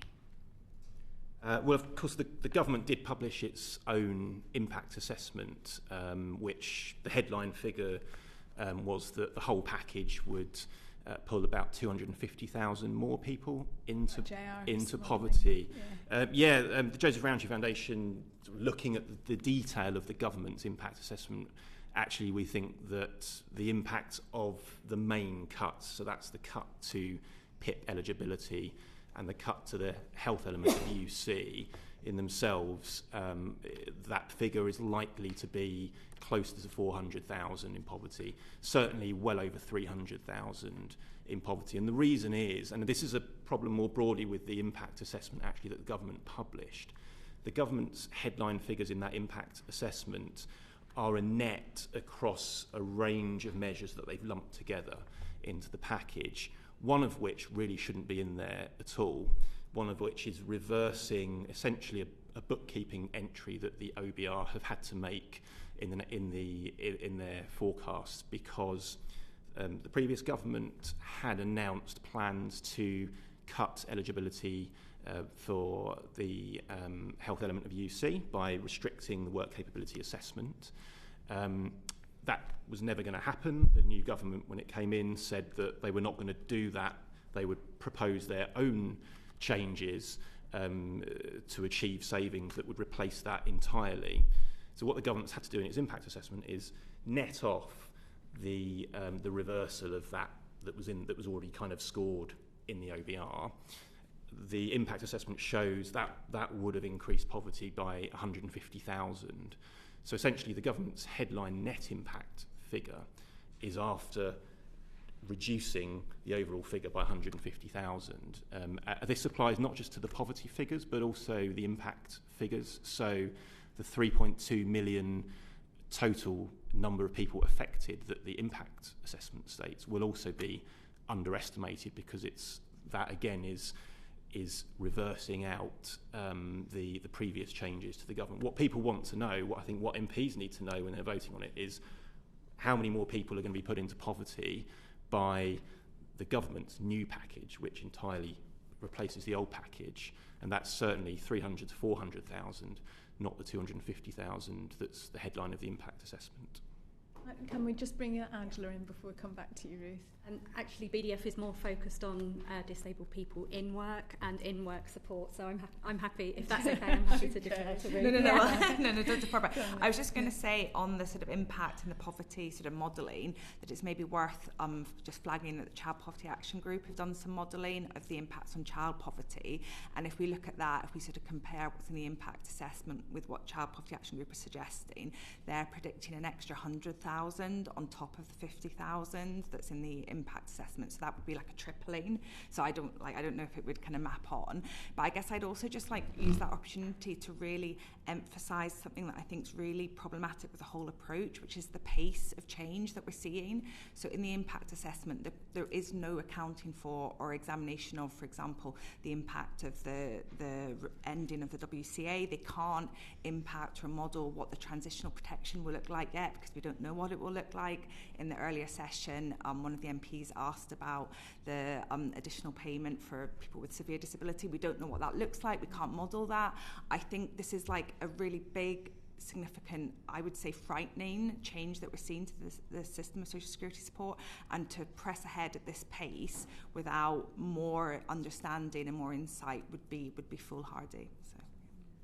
Quick questions, if I may, in terms of who's more likely to be affected by this. So, which, looking at our demographics, and then you probably heard from the previous panel as well the impact on conditionality and whether this will help or not. So, who would like to have a go on that? Do you want to talk about conditionality? Well, we see from disabled people who are in work, this isn't just about disabled people who are out of work. Disabled people who are in work, their condition changes, or their condition may even get better because of the support they've had, and therefore they are also looking to change where they are in the labour market, whether that's a sideways move or I'm ready to earn more money now. But to echo what has been said, and in the previous panel as well, I think the term distress is actually really apt here, because what we do see is disabled people sometimes saying, right, okay, I'm ready for my promotion now, I'm ready to earn more, I'm ready to do more, but actually I'm losing my accessible house because the rent's up and it's not being renewed. So actually I need an accessible home before anything else. And then people have also said that if they're at that time where someone is revising their work situation and their PIP is up for renewal, well, I'm going to wait for that PIP to happen first before I see what I could do with work. If I lose that higher rate, I lose my car, I lose my vehicle to work, then I won't be going to work in the places that I think I can at the moment. So what we do see, this kind of assessing of distress about is everything in place in someone's social and personal life before they seek to change their work circumstances. So that's my in-work sort of contribution to that. Could I add as well? So on conditionality, I would just really very, very much echo everything that Tom Pollard said as in the previous session, but especially around the ways in which conditionality governs encounters. So I think the fact that it sort of governs encounters in really, really like negative ways. So it makes those kind of relationships of trust and those relationships of a willingness to try something new or make a change like more difficult to achieve. And we have to, like when we're talking about conditionality, I think there's a danger that we kind of we talk in absolutes, and actually it has been really, really disappointing to see the way the government has kind of depicted the discussion around the Green Paper, saying we have this binary system, and as Tom was rightly reminding us all, we don't have a binary system. There's actually 3 categories people can fall into, and it seems like in the future there will also be 3 categories once we have the severe disability premium as well. So, you know, what we're actually talking about here. But also, I think when we look at conditionality, there has always been conditionality in our social security regime. So it's right and proper that entitlement to benefits is conditional on something. But what we've seen, and what kind of scholars, including at the University of York, have sort of argued, is that over time we've seen both an intensification and an extension of conditionality. So what we've seen happen in parallel is we've seen the risks for non-compliance rising and rising and rising, and then we've also seen it rolled out so it affects more and more people. So, you know, when I started life as an academic, just thinking about single parents, you could claim income support as a single parent without conditions until your youngest child turns 16. Obviously now we have conditionality built in from a very young age, and it looks like, well, it has happened with disabled people that the conditionality they've experienced has increased, and that has happened, unfortunately. I mean, that's bad in and of itself when the risks are so high. So when we know that, you know, we at the zenith of the last government, you know, we had a 3-year sanction for people who were 3 years, you know, subject to the most severe. What about how that related to employment? Did that? Yeah, so we didn't. So I don't think. I mean, I think that we saw, in terms of the employment effects of high rates of sanction, I think that we saw. I'd need to go back and look, but I don't think we saw good employment outcomes from that. And I think what's really, really important, and what we see again and again, and especially in the qualitative under space, is we see people who are living with the consequence of a sanction, and that pushes them further away from the labour market. So I had, in my research, I would have people saying to me, I'm literally going to job interviews, and I'm literally, and they weren't being it sounds melodramatic perhaps, but they say I'm literally starving, I haven't had anything to eat, and so the employer is looking at me as if I'm not fit to work, and all I can think about is where I can get my next meal from. So it was counterproductive, definitely, the sanction system. And I guess all I would say as well, and just to really, really emphasise, is that when we look at these new proposals, it's very hard to understand what the changes to PIP are about in terms of an employment incentive kind of model, because as we know, PIP applies both in and out of work. So how does taking away support from disabled people help them? It just doesn't add up. It's not a cohesive narrative to me at all. Final bit, if I may, on employment support, and again from the previous panel, there was a lot that was lauded about good employment support and the fact that it can increase trust and it can produce positive employment support, positive employment outcomes. What, from your experience, Ruth, in terms of your Changing Realities programme and so on, what does good employment support feel like to the people that you've been working with? Yeah, thank you. So it starts, and again, I'm just echoing what Tom Pollard says, but I guess there's worse things to do, isn't there? So it's relational, isn't it? So it's very, very much relational. And I think Danny Kruger earlier, you asked for sound bites, and I will always remember this as long as I work in this field. I remember a young job seeker who had repeated spells of work, and he'd gone to a work coach, and they'd said, you've got to apply for, 10 security jobs or you'll be sanctioned. And he said to me, if they said, would you, but because they said you must, I didn't do it. So it immediately got his back up, as those of us with teenage children will kind of know. It got his back up, and it made him think, no, actually, I don't want to do this because I'm entering into an adversarial relationship. So good employment support is very much about having those supportive conversations. It's having those open-ended discussions about what might be possible, what would you like to do, what feels feasible, what can we do to help this happen. And it happens away from and separate to a discussion which is completely bound up in, if you don't do this, your benefits will be lost. And I think the problem at the moment is that threat and that fear, however or wherever it will be implemented, it kind of pervades and is there all the time. So in every encounter people are going into in the job centre, they have that fear.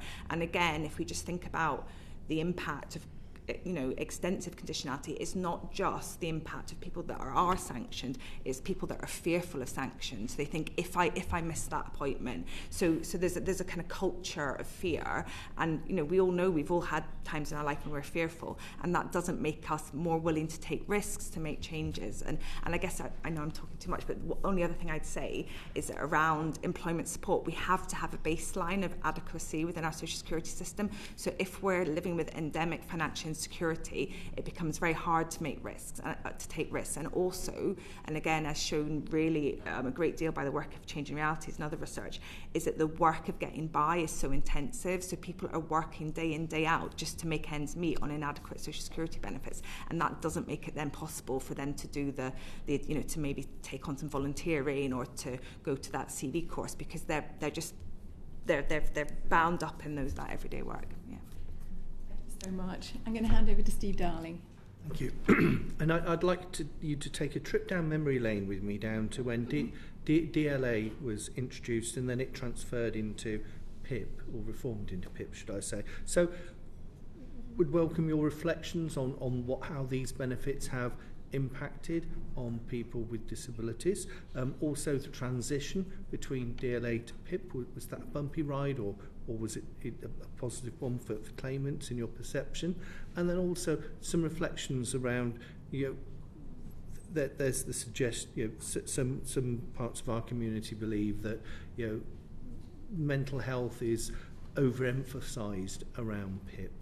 Clearly, there was some really useful evidence around this from the first panel, but I'd welcome your thoughts around mental health and PIP and the impacts around that, and the opportunities there. Thank you. Want to go first, right? Yeah, I can come in just on the mental health point. I think just because, again, Judge Rowntree Foundation have recently supported some work from the Institute for Fiscal Studies, which looked at this, And the IFS actually found a range of consistent evidence from across lots of different sources, confirming that there's been a genuine deterioration in population mental health. It's likely contributed to the rising disability benefit caseloads that we've seen. So that's indicators from across a range of social surveys since the mid-2010s. So there are about 8 to 10% of the working age population reported a long-term mental health condition or behavioural condition.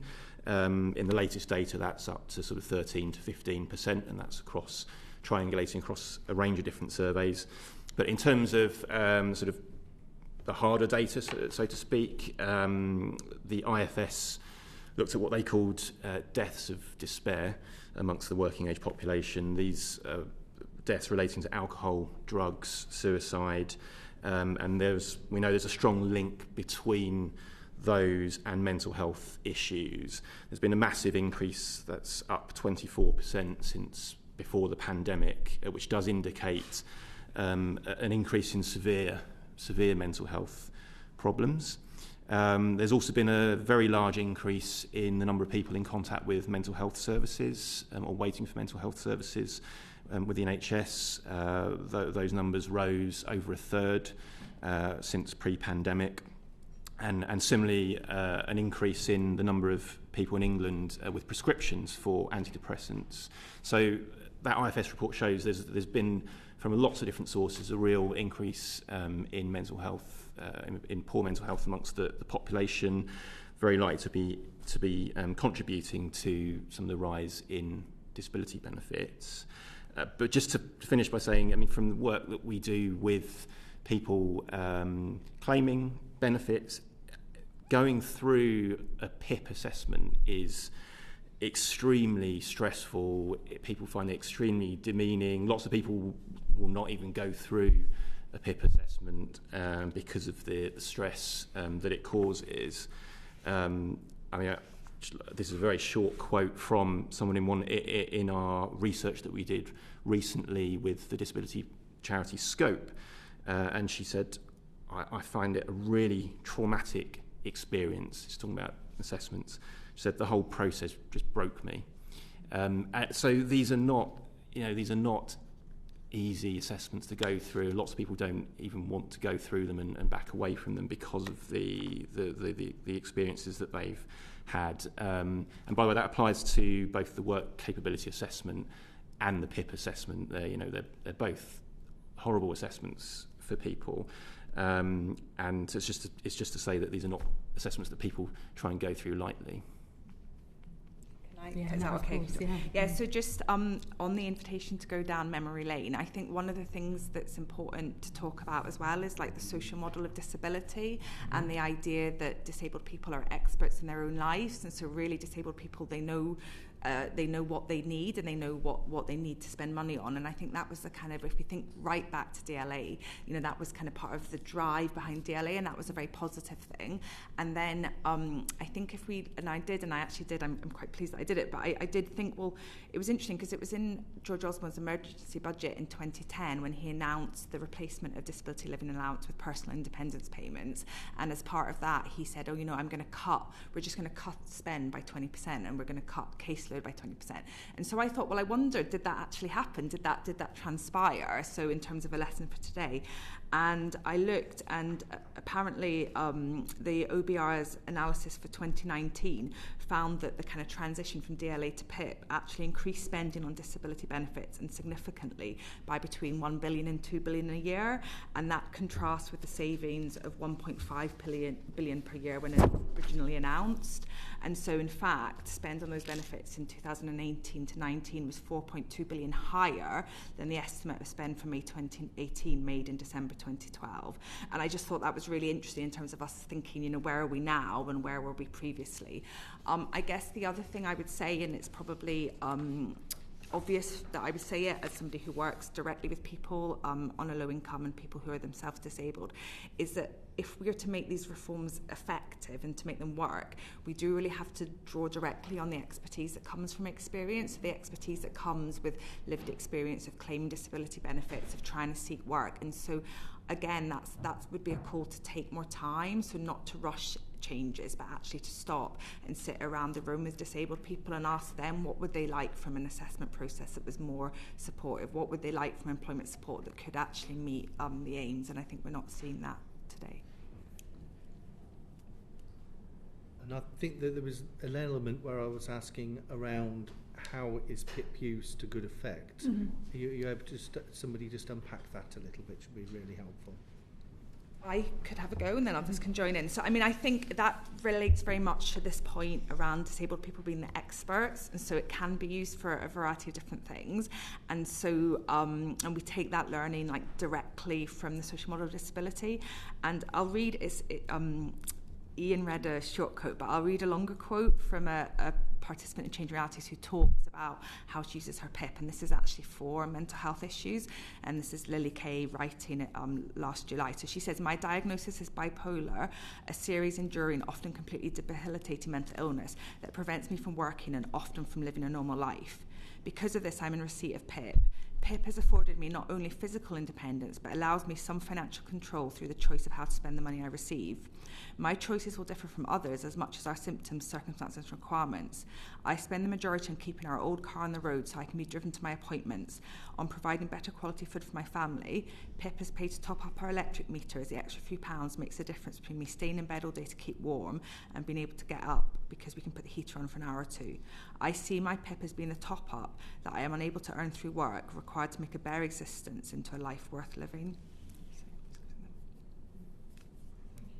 Angela, do you want to add something? I'm happy to jump in from the experience of disabled people in work who also need PIP. I get PIP myself. I remember the days of disability living allowance as well.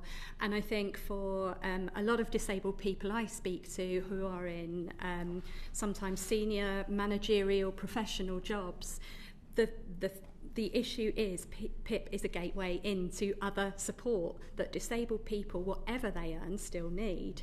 And I am concerned that that's getting lost in current narratives and debates at the moment.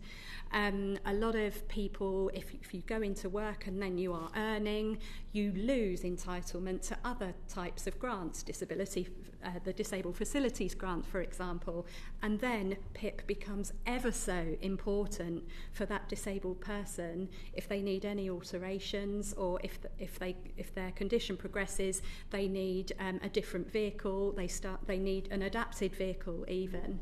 So our concern at BDF is that this current narrative is conflating disabled people are not working and they are on benefits, and this is a homogenous view of being disabled. And we really are concerned that actually PIP is enabling people to stay in work and have the lives and the means to keep going to their job. And for a lot of people on PIP who have been claiming PIP for a long time and are also in professional jobs, that PIP is also the means for them to continue and progress in their career as well. It's absolutely pivotal. Thank you, Steve. And on to Danny Kruger. Oh, great. Okay. Thanks very much. So I just wanted to ask Ruth a couple of questions, then one for Angela, if that's okay. Just very interested in what you said about the study you've done into the two-child cap limit. And forgive me if I missed it. Did you talk about the effect on fertility? You know, So we kind of totally understand, and I could intuitively agree with you that I can imagine it had very little effect in terms of employment. But wider sort of system effect, cultural effect? Do we think that people have had less children because of it? No. So almost we did two pieces of. I just didn't talk about it because I felt like I was going on. So, no. Now you're telling me to go. So yeah. So on fertility, we did two bits of analysis. So we did the some work with Jonathan Portis and Mary Reeder that was triple difference in different designs. So a very sort of technical examination of the fertility effects, and we found a very, very, very small fertility effect. So very, very small. And then we tried to unpack unpack that with the qualitative evidence. We tried to understand why is this not leading to fertility effects, and there were lots of reasons for that, but a lot of them were just because people didn't even know about the 2-child limit. So the idea or their circumstances changed, so much. So what we found is that a lot of people were affected, when they became pregnant, they didn't know that they wouldn't receive support for their 3rd or 4th children. We know that, our social security system is incredibly complex. We saw when the furore around the 2-child limit. Yeah, okay, do you want to stop? And I think but there is a really broader important point, which is that we have a long history in the UK that probably stretches back to Thatcher and before, of welfare reforms that are brought in with very clear intentions, and that those intentions don't come to pass. Yeah. I agree, and in that case I can well imagine it's because of actual, the policy isn't widely known. I wonder what effect it would have if it were more widely known. But to your broader point, Ruth, if I may, I just wanted to push you a bit. I totally agree with the relational framework, by the way, and I've done a lot of my work outside politics in prisons and ex-offenders, and I totally recognise it's not what you do, it's how you do it, it's who does it. And the point about nothing about us without us, these are absolutely essential principles to effective work, so I completely agree. I just want to really ask you if you believe that compulsion can never be part of a functioning relationship. To me, it speaks of reality. If somebody needs to do something, someone needs to be told they should do it. And if you make the analogy of parenting teenagers, sometimes teenagers need to be told this is the reality of the situation. I think it respects the agency of the individual more if you're real with them, rather than pretending that things can be otherwise. So sorry, just to ask you a question. I'm not saying that, and that's why I'm saying that conditionality will always be there and is always there, and has a rightful place. Okay. But is it front and centre, or is it put towards the back? And I think at the moment, and we have a history as well now, so we have a history with conditionality where it was very much firmly front and centre, and we have lots and lots of evidence and accounts of people kind of missing appointments, because they're sick, their child couldn't get to school, and they're going to the job centre and they're being told that they'll be sanctioned, and that the harm that does is massive, isn't it? Because you're not entering into those conversations in a kind of supportive way. And I guess I would just also say that if we're thinking about conditionality, we sometimes talk about a contract. So back in the 90s, the 2000s, we talked about like a welfare contract, but it also has to be two-sided, right? So and I used to say for ages about the claimant commitment, you were asking people to sign up, what will they do, but what would they get in return? And there was never an offer, there was never a kind of reciprocal agreement. And so, if they're getting money, but it goes to the point in the early session about the support that's available, which clearly has been lacking. Yeah. But they may get money, but the money is inadequate, and they're not getting routinely, they're not getting treated with dignity and respect, and they're not having their individual needs and circumstances understood. So those, again, that brings us back to the relational, that if that is your everyday experience, it makes it harder. So I'm not saying that there's no place, but I'm saying that we can either put it front and centre or we can move it towards the back. Last question. Right, thanks, Ruth. That's very helpful. Angela, I just note your organisation works with employers, presumably. Can you unpack a bit about what we heard a lot in the last session about the role of potential improvements we could get if employers took their responsibilities more seriously? Should that be something that again is compelled, or can culture affect the kind of changes that are needed? And what are the changes that are needed? Yeah, so I think so. To respond to the Green Paper, I'm speaking to a lot of our members who are employers. I've spoken to 52 of them so far. One of the things that we are trying to unpack is how far employers know what is reasonable for them to do. What is the role of employers and what is the role of government in terms of providing support? That might be part of employment, an organised employment support programme, or it might just be about someone who gets a job in an organisation and then the employer knowing the remit of what are reasonable adjustments that employer should be making, and then when it is reasonable or appropriate for that employer to then refer into the Access to Work scheme. So a part of some of the current narrative, particularly part of the Keep Britain Working review at the moment, is a question about should employers do more? Should they be doing more? And I think this is a question that I'm exploring with our members at the moment. And the key term that comes out again and again across focus groups, so they don't know each other, they haven't conferred or anything, is clarity. We want to know what we should be doing, what the government is offering to back us up and back up our workforce, and where we should leave off. So some examples of that are employers saying to us, we're making adjustments, we are adjusting someone's job, but actually, is it our role to provide taxis to work when there's an inaccessible transport system where this person lives? And this is one of the most common things that is that employers are saying, don't know if we should be doing that or not. Is there any steer anywhere? And a lot of employers do struggle with this, what is reasonable, and the reasonableness. So we're exploring that at the moment. What is concerning is the fourth chapter of the Green Paper about access to work, and a lot of our employers are concerned about that. I spoke to a cohort of employers the other day who only refer into access to work for high cost adjustments.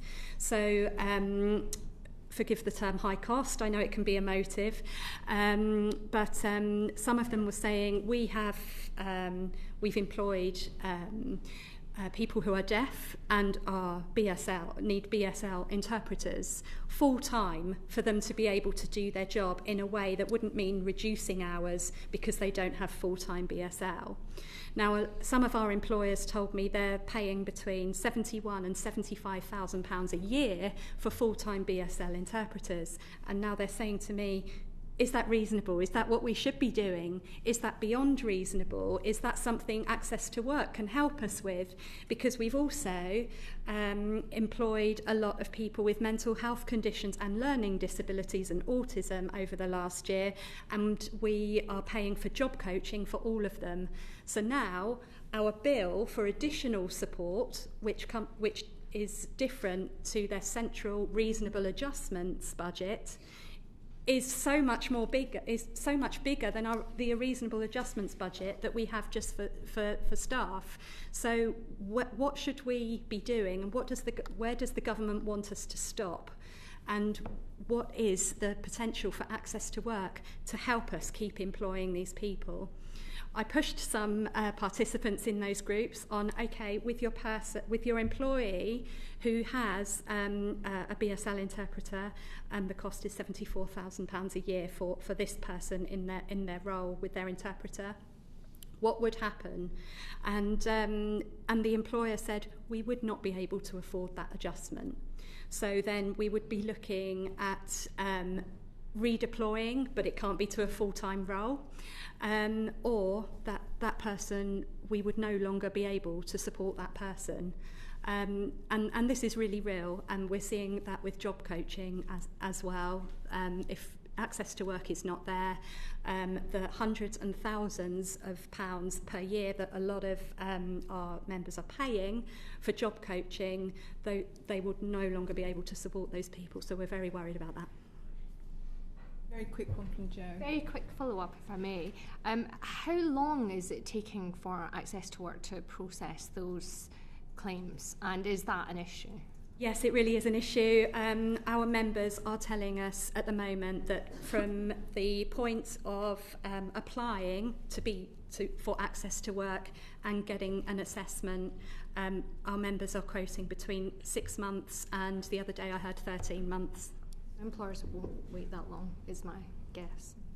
Sorry, I didn't. Employers won't wait that long, is my guess. So what's happening at the moment is I spoke to some employers I've spoken to so far have said what we have been doing is paying in the meantime while our employee is in the queue. When we get to Access to Work, they are saying to us, oh, you've been paying for it, you can afford it, so you pay for it then. And I've heard that on 4 occasions, in-depth interviews, 4 different employers who don't know each other. And that was just within the last 2 weeks. Thank you. John Mill. Thank you, Chair. There's an apparent contradiction in some couple of government statements, which I'm wondering if you could give your views on. So, on the one hand, they say that in the future, everyone receiving UC Health will, as a minimum, have to attend regular support conversations. But on the other hand, they also say that they don't envisage the requirement on this group extending to undertaking specific work-related activity or to look for work or take jobs. So, given those two contradictory statements, how do you think you understand how conditionality is going to work? Angela, if you want to. From our perspective, we don't know that. What we do know is my stick is there. Right, okay. Is that okay? Yeah, I'm ever so sorry. My stick has fallen down. I didn't want anyone tripping over that. So sorry about that. Yes, from our point of view, sorry, could you repeat the question? I'm so worried about your colleague tripping over my stick. Do you think you understand how conditionality Thank you. is? Yes. So it's not something we're working on at BDF, but what we do know is that a lot of even people who are in work but in entry-level roles are really worried, and the anxiety is very high about this. So we know a lot of people are going to Scope, for example, an organisation saying, how will this work? What will I need to do? As I said earlier, people are assessing what work can I do and what work should I do alongside managing my income. So people are already thinking about what's the situation where I could lose my benefits. I'm going to start putting work situation in place now that could get me through that. But without the clarity, a lot of people are functioning on anxiety. Yeah, if I could add to that, yes. I mean, I think it's kind of best understood as part of that sort of intensification and extension of conditionality that I spoke about before. So I think it's almost like the natural next step is to say, well, we have this group that were the limited work-related activity for group, or UC Health as we're calling them now, and so all of those with some yet to be determined small exemptions will be expected and mandated to take part in a support conversation or risk the consequences of, but I would also say that and perhaps this is deliberate or it's part of maybe a sort of rush to get the proposals out. It's not clear what that looks like in practice yet. So I think I read through the Green Paper quite closely with a kind of eye on conditionality, and I think it's not clear. And I guess I would also say, and it's something we haven't maybe had time to talk about very much, is that, but it does link to what we were talking about earlier with an earlier question, is that conditionality can be applied in different ways. So we can, and there was a lot of discretion really to individual work coaches. And actually, if we look at in a devolved setting, for example, I know in Northern Ireland they have a very strong approach, which is that they want to avoid sanctions wherever possible. So they it's the Department for Communities in Northern Ireland, but if you go there, I don't know if it's literally this, but you almost get handed a leaflet saying how to avoid the sanction, and it's a supportive thing of saying this is what you can do to try and fulfil your conditionality requirements. And whereas I think we know, don't we, from history that in England it's been employed in very different ways. So I think the kind of the shorter answer to your question is we don't yet know, but it very much does look like it's certainly an extension of conditionality, which follows a very well-trodden path that we've seen over time. Obviously we do need to know in the very near future. Iain, I think you've written on this on Blue Sky on this. Yeah, I mean, kind of adding to what's been said, it's the government doesn't seem to know. Looking at what's in the Green Paper, I think it's another area, and there are big areas in the Green Paper where the government's basically said, "Oh, we're not really sure how the details are going to work, but we're going to have to consult on it." Yet MPs are being asked to vote on things before the government's even given that detail or probably even thought about it themselves. And they're clear that they envisage conditionality being extended to most people on the UC Health element. I think, like some of the witnesses in the previous panel, I suspect, based on kind of previous government ideas, that they would like that to essentially cover the vast majority of people on universal credit health element. But the problem is what they've said to sort of mitigate that is, there will be some people who we won't expect to be potentially at risk of sanctions, but we don't know how we're going to identify those people yet, and we don't know what the other people are supposed to do. So they're going back to, they're almost recreating the same problem, I would say, that they're sort of trying to solve. They started by saying, oh yeah, there's a problem here in that the system tries to distinguish between two groups of people, some who can't work and shouldn't have any conditions, and some who can work and should have conditions. So that's a problem, so we're going to get rid of that. But by the way, that is actually definitely a real problem. Yeah, some people shouldn't have conditions, so we're going to have to redecide how to determine those people, but they haven't shown the detail of how that's going to work. And the context for all this is, I think, just to sort of emphasise what some of the previous panel said, all the evidence on conditionality is fairly clear that when it comes to disabled people and people with health conditions, the effect of extending conditionality on people with health conditions is essentially nil or potentially negative in terms of employment impacts, but with quite clear negative impacts on health, especially mental health. So overall, there is no real clear evidence base for extending conditions.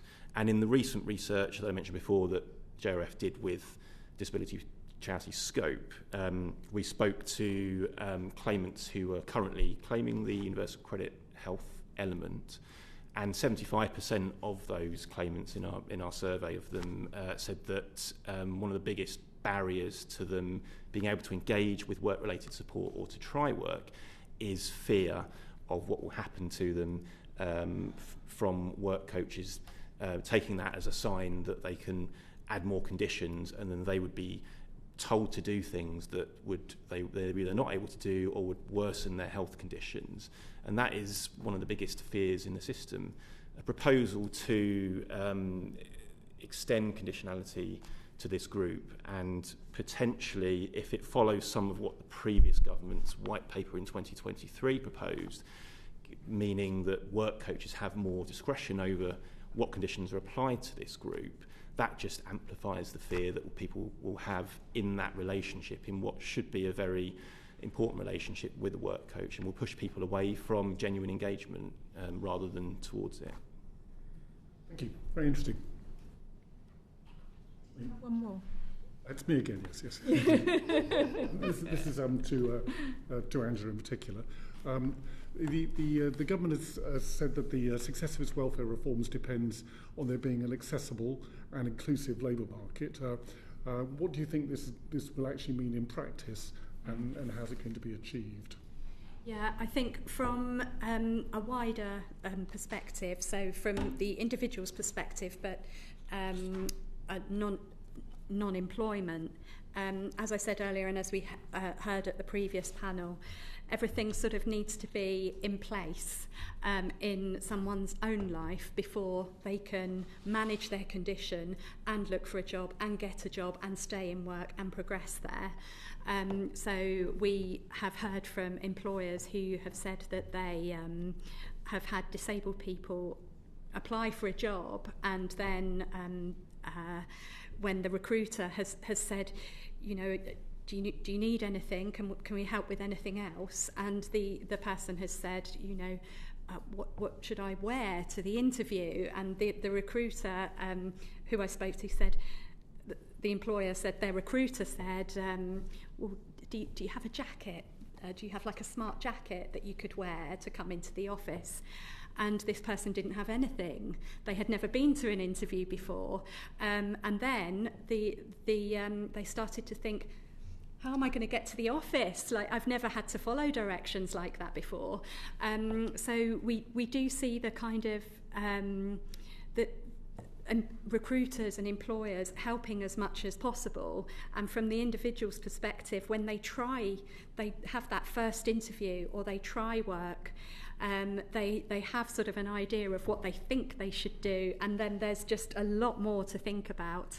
I spoke to someone else who then said, and then we were trying to explain the concept of annual leave to someone as well. And these things we take for granted because we work, that are just huge, big concepts and also entirely new to a disabled person. And I think a lot of that is overlooked in terms of the skills that you need to have to go to work, to get up on time and to plan a route to go to work and to get there on time, regardless of having the cognitive and physical energy to sustain those working hours as well. So we've heard from people who said, I did try an employment programme for disabled people, but I have chronic fatigue, and there was a 4-hour session in the morning, and so I wasn't there I couldn't go back the next day. So from the individual's perspective, I hear a lot that they're starting to feel like, I need to be well, I need to be healthy, I need to be at my best to start looking for work, because otherwise I'm not going to be able to cope with it. And the right to try is really interesting to us and a lot of disabled people, but I think that there are some questions there over who measures the success of that trying, how will the disabled person's experience be accounted for there. And what we, I guess, really don't want is for to push disabled people into thinking they have to take any job that they can when the payoff is spending the weekend in bed or in pain or needing more medication because they've tried work, but the payoff has been so expensive to them and their condition, but from the government's perspective, they can do work. So the individual is thinking about all of this. From the employer's perspective, in terms of an inclusive labour market, a lot of employers are looking at, okay, what is good recruitment? What is inclusive recruitment these days? We are seeing more and more employers saying, if you can't fill out that application form, if you don't have a CV, don't worry, email us at this address. And some employers I spoke to said, what we have found is that actually a lot of young people, they're great at creating online content for social media. And one of our employers said, right, okay, don't worry about the CV. Don't worry about that. Create a video as if you were going to post it online, but I want the content to be, you're applying for this job. Brilliant. No sort of mental barriers to that individual to do that at all. So we are sort of trying to encourage more employers within what they can do to be creative about how people apply for jobs and find jobs and communicate with them. Employers are battling a whole magnitude of legislation, for example, even Section 60, so where employers, apart from in limited circumstances, should not be asking health and disability questions before offer of a job.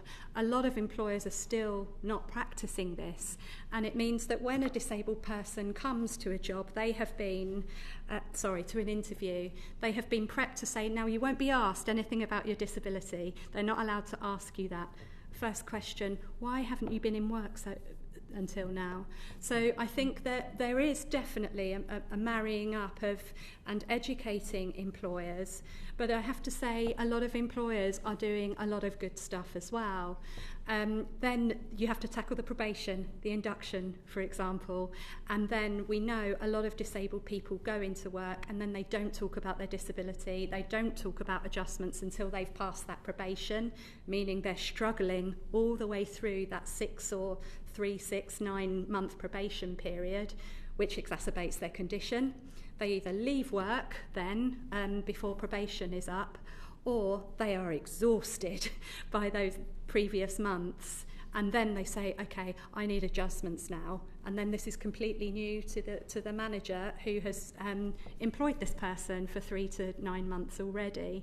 So an inclusive labour market, we also, when we ask disabled individuals this, they go back to the social model approach. They say, remove the barriers. When I ask disabled people that, they don't talk about their specific condition. They don't talk in medical terms. They say, I need to get to work. I need to be able to do the working day, whatever that is, if it's a few hours or if it's a whole day. And I want a life outside of work when I go home as well. Conscious of time, if you could apologies. write, I mean, you've got such a in-depth knowledge there that we'd love to know more about, Angela. So if you're able to put any of that on in writing to us, that'd be really, really helpful. John, I'm going to move on if that's okay. Yes, sure. David, come to you. Thank you. Well, given that we've only got 2 minutes left, I will be unbelievably brief. And I'm really grateful for you mentioning... We'll let you run over, David. That's very kind. I'm very grateful for you mentioning right to try, because I think that's that. And I've got, if we had more time, I'd ask questions about how that will work. That feels like a really important part of the equation. But another part of the equation is around access to work. And the government is consulting on the future of access to work, and has launched a Keep Britain Working review into the role of employers in tackling economic inactivity due to ill health and disability. What difference do you think that could make?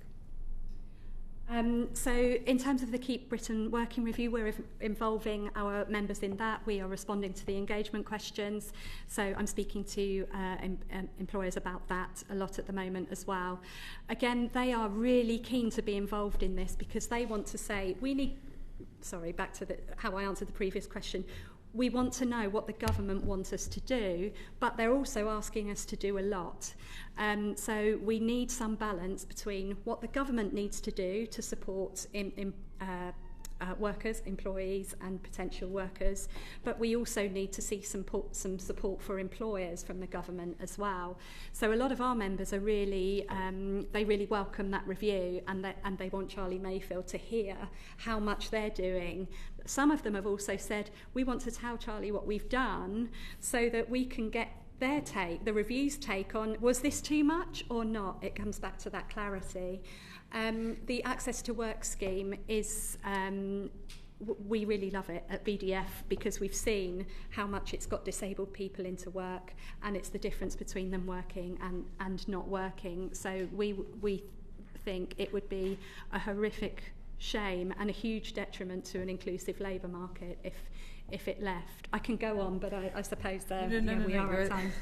Can I just say one very quick thing about work and employers, and that's that we hear a lot, and we've heard a lot in the debate around this, about how work is good for people, and so how it's inherently good, and so actually there's a kind of paternalist approach where it's saying getting people and getting disabled people back into work is a really good thing.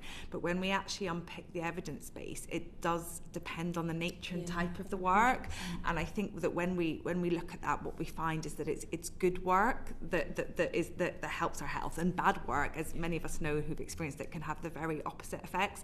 And when we try and unpick what is it that makes a job good, it's not all about pay, so it's not necessarily all about being paid more and more and more. It's a lot about the levels of flexibility and autonomy, and that matters for all of us. For those of us who are parents, it matters a great deal. For those of us who are disabled, it matters a great deal. So I think looking at how do we move towards a labour market that does offer sort of autonomy and flexibility to its employees is really, really important. And just the other thing I'd just say really, really quickly, because we just haven't touched on it, is that there has been analysis and research done on what do employers think about conditionality. And so this was, I know there's an academic who was at Leeds, she's now gone to Australia, called Jo Ingold, and she found that employers really don't like conditionality either. So just to say, if we're thinking about, what is the case for this like push on conditionality, they find it counterproductive because they have people applying for jobs that they've no interest in or that they're not suited to because they're being told to by a work coach. So just to kind of add that other picture. But I do think we have to fight back about this argument that any job is good for you, because that's just not true. It does have to be good work, and then we have to look at how do we make sure that more of us have access to good work. So Can I just add something quickly on the Get Britain Working, and just firstly to say that I think in the research we've done with people claiming the health element of universal credit, it's very clear that if you want to shift the dial, if policymakers want to shift the dial on the disability and health benefits caseload, the answer does not lie within trying to change the benefit system. You're going to shift the dial by changing the labour market and changing it's people's health conditions and the interaction of that with the labour market and jobs that is the really important factor on driving people to have to claim disability benefits. So the review and what can be done in the employment space is very welcome. But I would say again on timing of the legislation that's apparently coming in June on the cuts to disability benefits, why is that happening before Sir Charlie Mayfield's review is concluding, which is due to conclude in the autumn, when that's such an important part of the picture? instead that these proposals on the benefit cuts are simply cutting almost £7 billion of income from disabled people, and as we've heard in the evidence here, that's not going to help people materially into work. It's just going to increase poverty and increase hardship. We need to make the changes in the labour market for sure. Let Sir Charlie Mayfield's review at least happen first before cutting benefits so significantly. And look, picking up on the labour market point, clearly one of the things government's talking about within the review is looking at the legal duties in the Equality Act, particularly around the role of the EHRC, HSE, ACAS, etc. What changes would you like to see made in those areas, and particularly looking at you, Angela? Yes, we would like to see the EHRC have more resourcing to do more of that enforcement work. We would like to see a really supportive enforcement model with employers. When I asked employers, have you ever been contacted by the EHRC because of one of their enforcement powers, for example, pre-employment questions, adjustments, for example, they said maybe, but we don't know. Employers don't know where that issuing of the enforcement or the letter, where it goes in their organisation. So they can't say if they have been contacted or not. We think there is a role for, as I said, collaborative enforcement, which educates employers and which says, you failed to do this, this is what you need to be doing, get it right, and, then next time there's a different kind of enforcement action that we will need to take. But the EHRC needs to be resourced and equipped to take on that load, and we would like to see that. We think there's a really strong role in that. One of the things that we haven't mentioned much at all, which I think is so huge, is work-related stress. And I think what we see is that when we talk about people saying they have a mental health condition, we are talking about work-related stress a lot of the time. So there's a role for the health and safety executive to really educate and work with employers on those 6 key workplace stressors which push people into not coping with work. So we think there's a huge, really, again, supportive, equipping, educating role for the HSE and to work with employers to diminish work-related stress. And we already we point people, employees, employers who are potentially in dispute, again, often about work-related stress, work-related harassment, bullying in the workplace, discrimination, towards ACAS, and they all say what a brilliant process it was. So we can use more of that as well, but not many people know what the role of ACAS is. So yes, to all of that, we'd like to see more. Great, thank you. Thank you. Jo Baxter. Be very quick because we're out of time already. So many people have criticised the disability confidence scheme as a box-ticking exercise. What future do you see for it? Yes, what we see is it's a huge engager for employers, particularly who are starting out in disability and diversity and inclusion in the workplace. It does need to be more robust. It does need to take account of disabled employees in this organisation. What do you think? What is your experience? That has to happen. There has been research done about how much better employers who are disability confident accredited are or are not. That research is by Kim Hock, and I think it's really important that the scheme is already a good engager. So we see that is worthy in itself, because a lot of employers come to us and say, what's this disability confidence scheme? And that's their opening. That's the first thing they've ever done, to talk about disability. So that's great in itself. But then there is a point where, beyond that commitment at level 1, employers, you need to be doing more, so let's move you on now, and let's I think the success criteria, the accreditation needs to be more dependent on it. It needs to be more robust, but again, you need to resource a disability confident team to do that, and it's a great team, but it's small. Thank Thank you so much, and I'm very, very grateful to Iain, Angela and Ruth for coming and giving their evidence to us today. Order, order.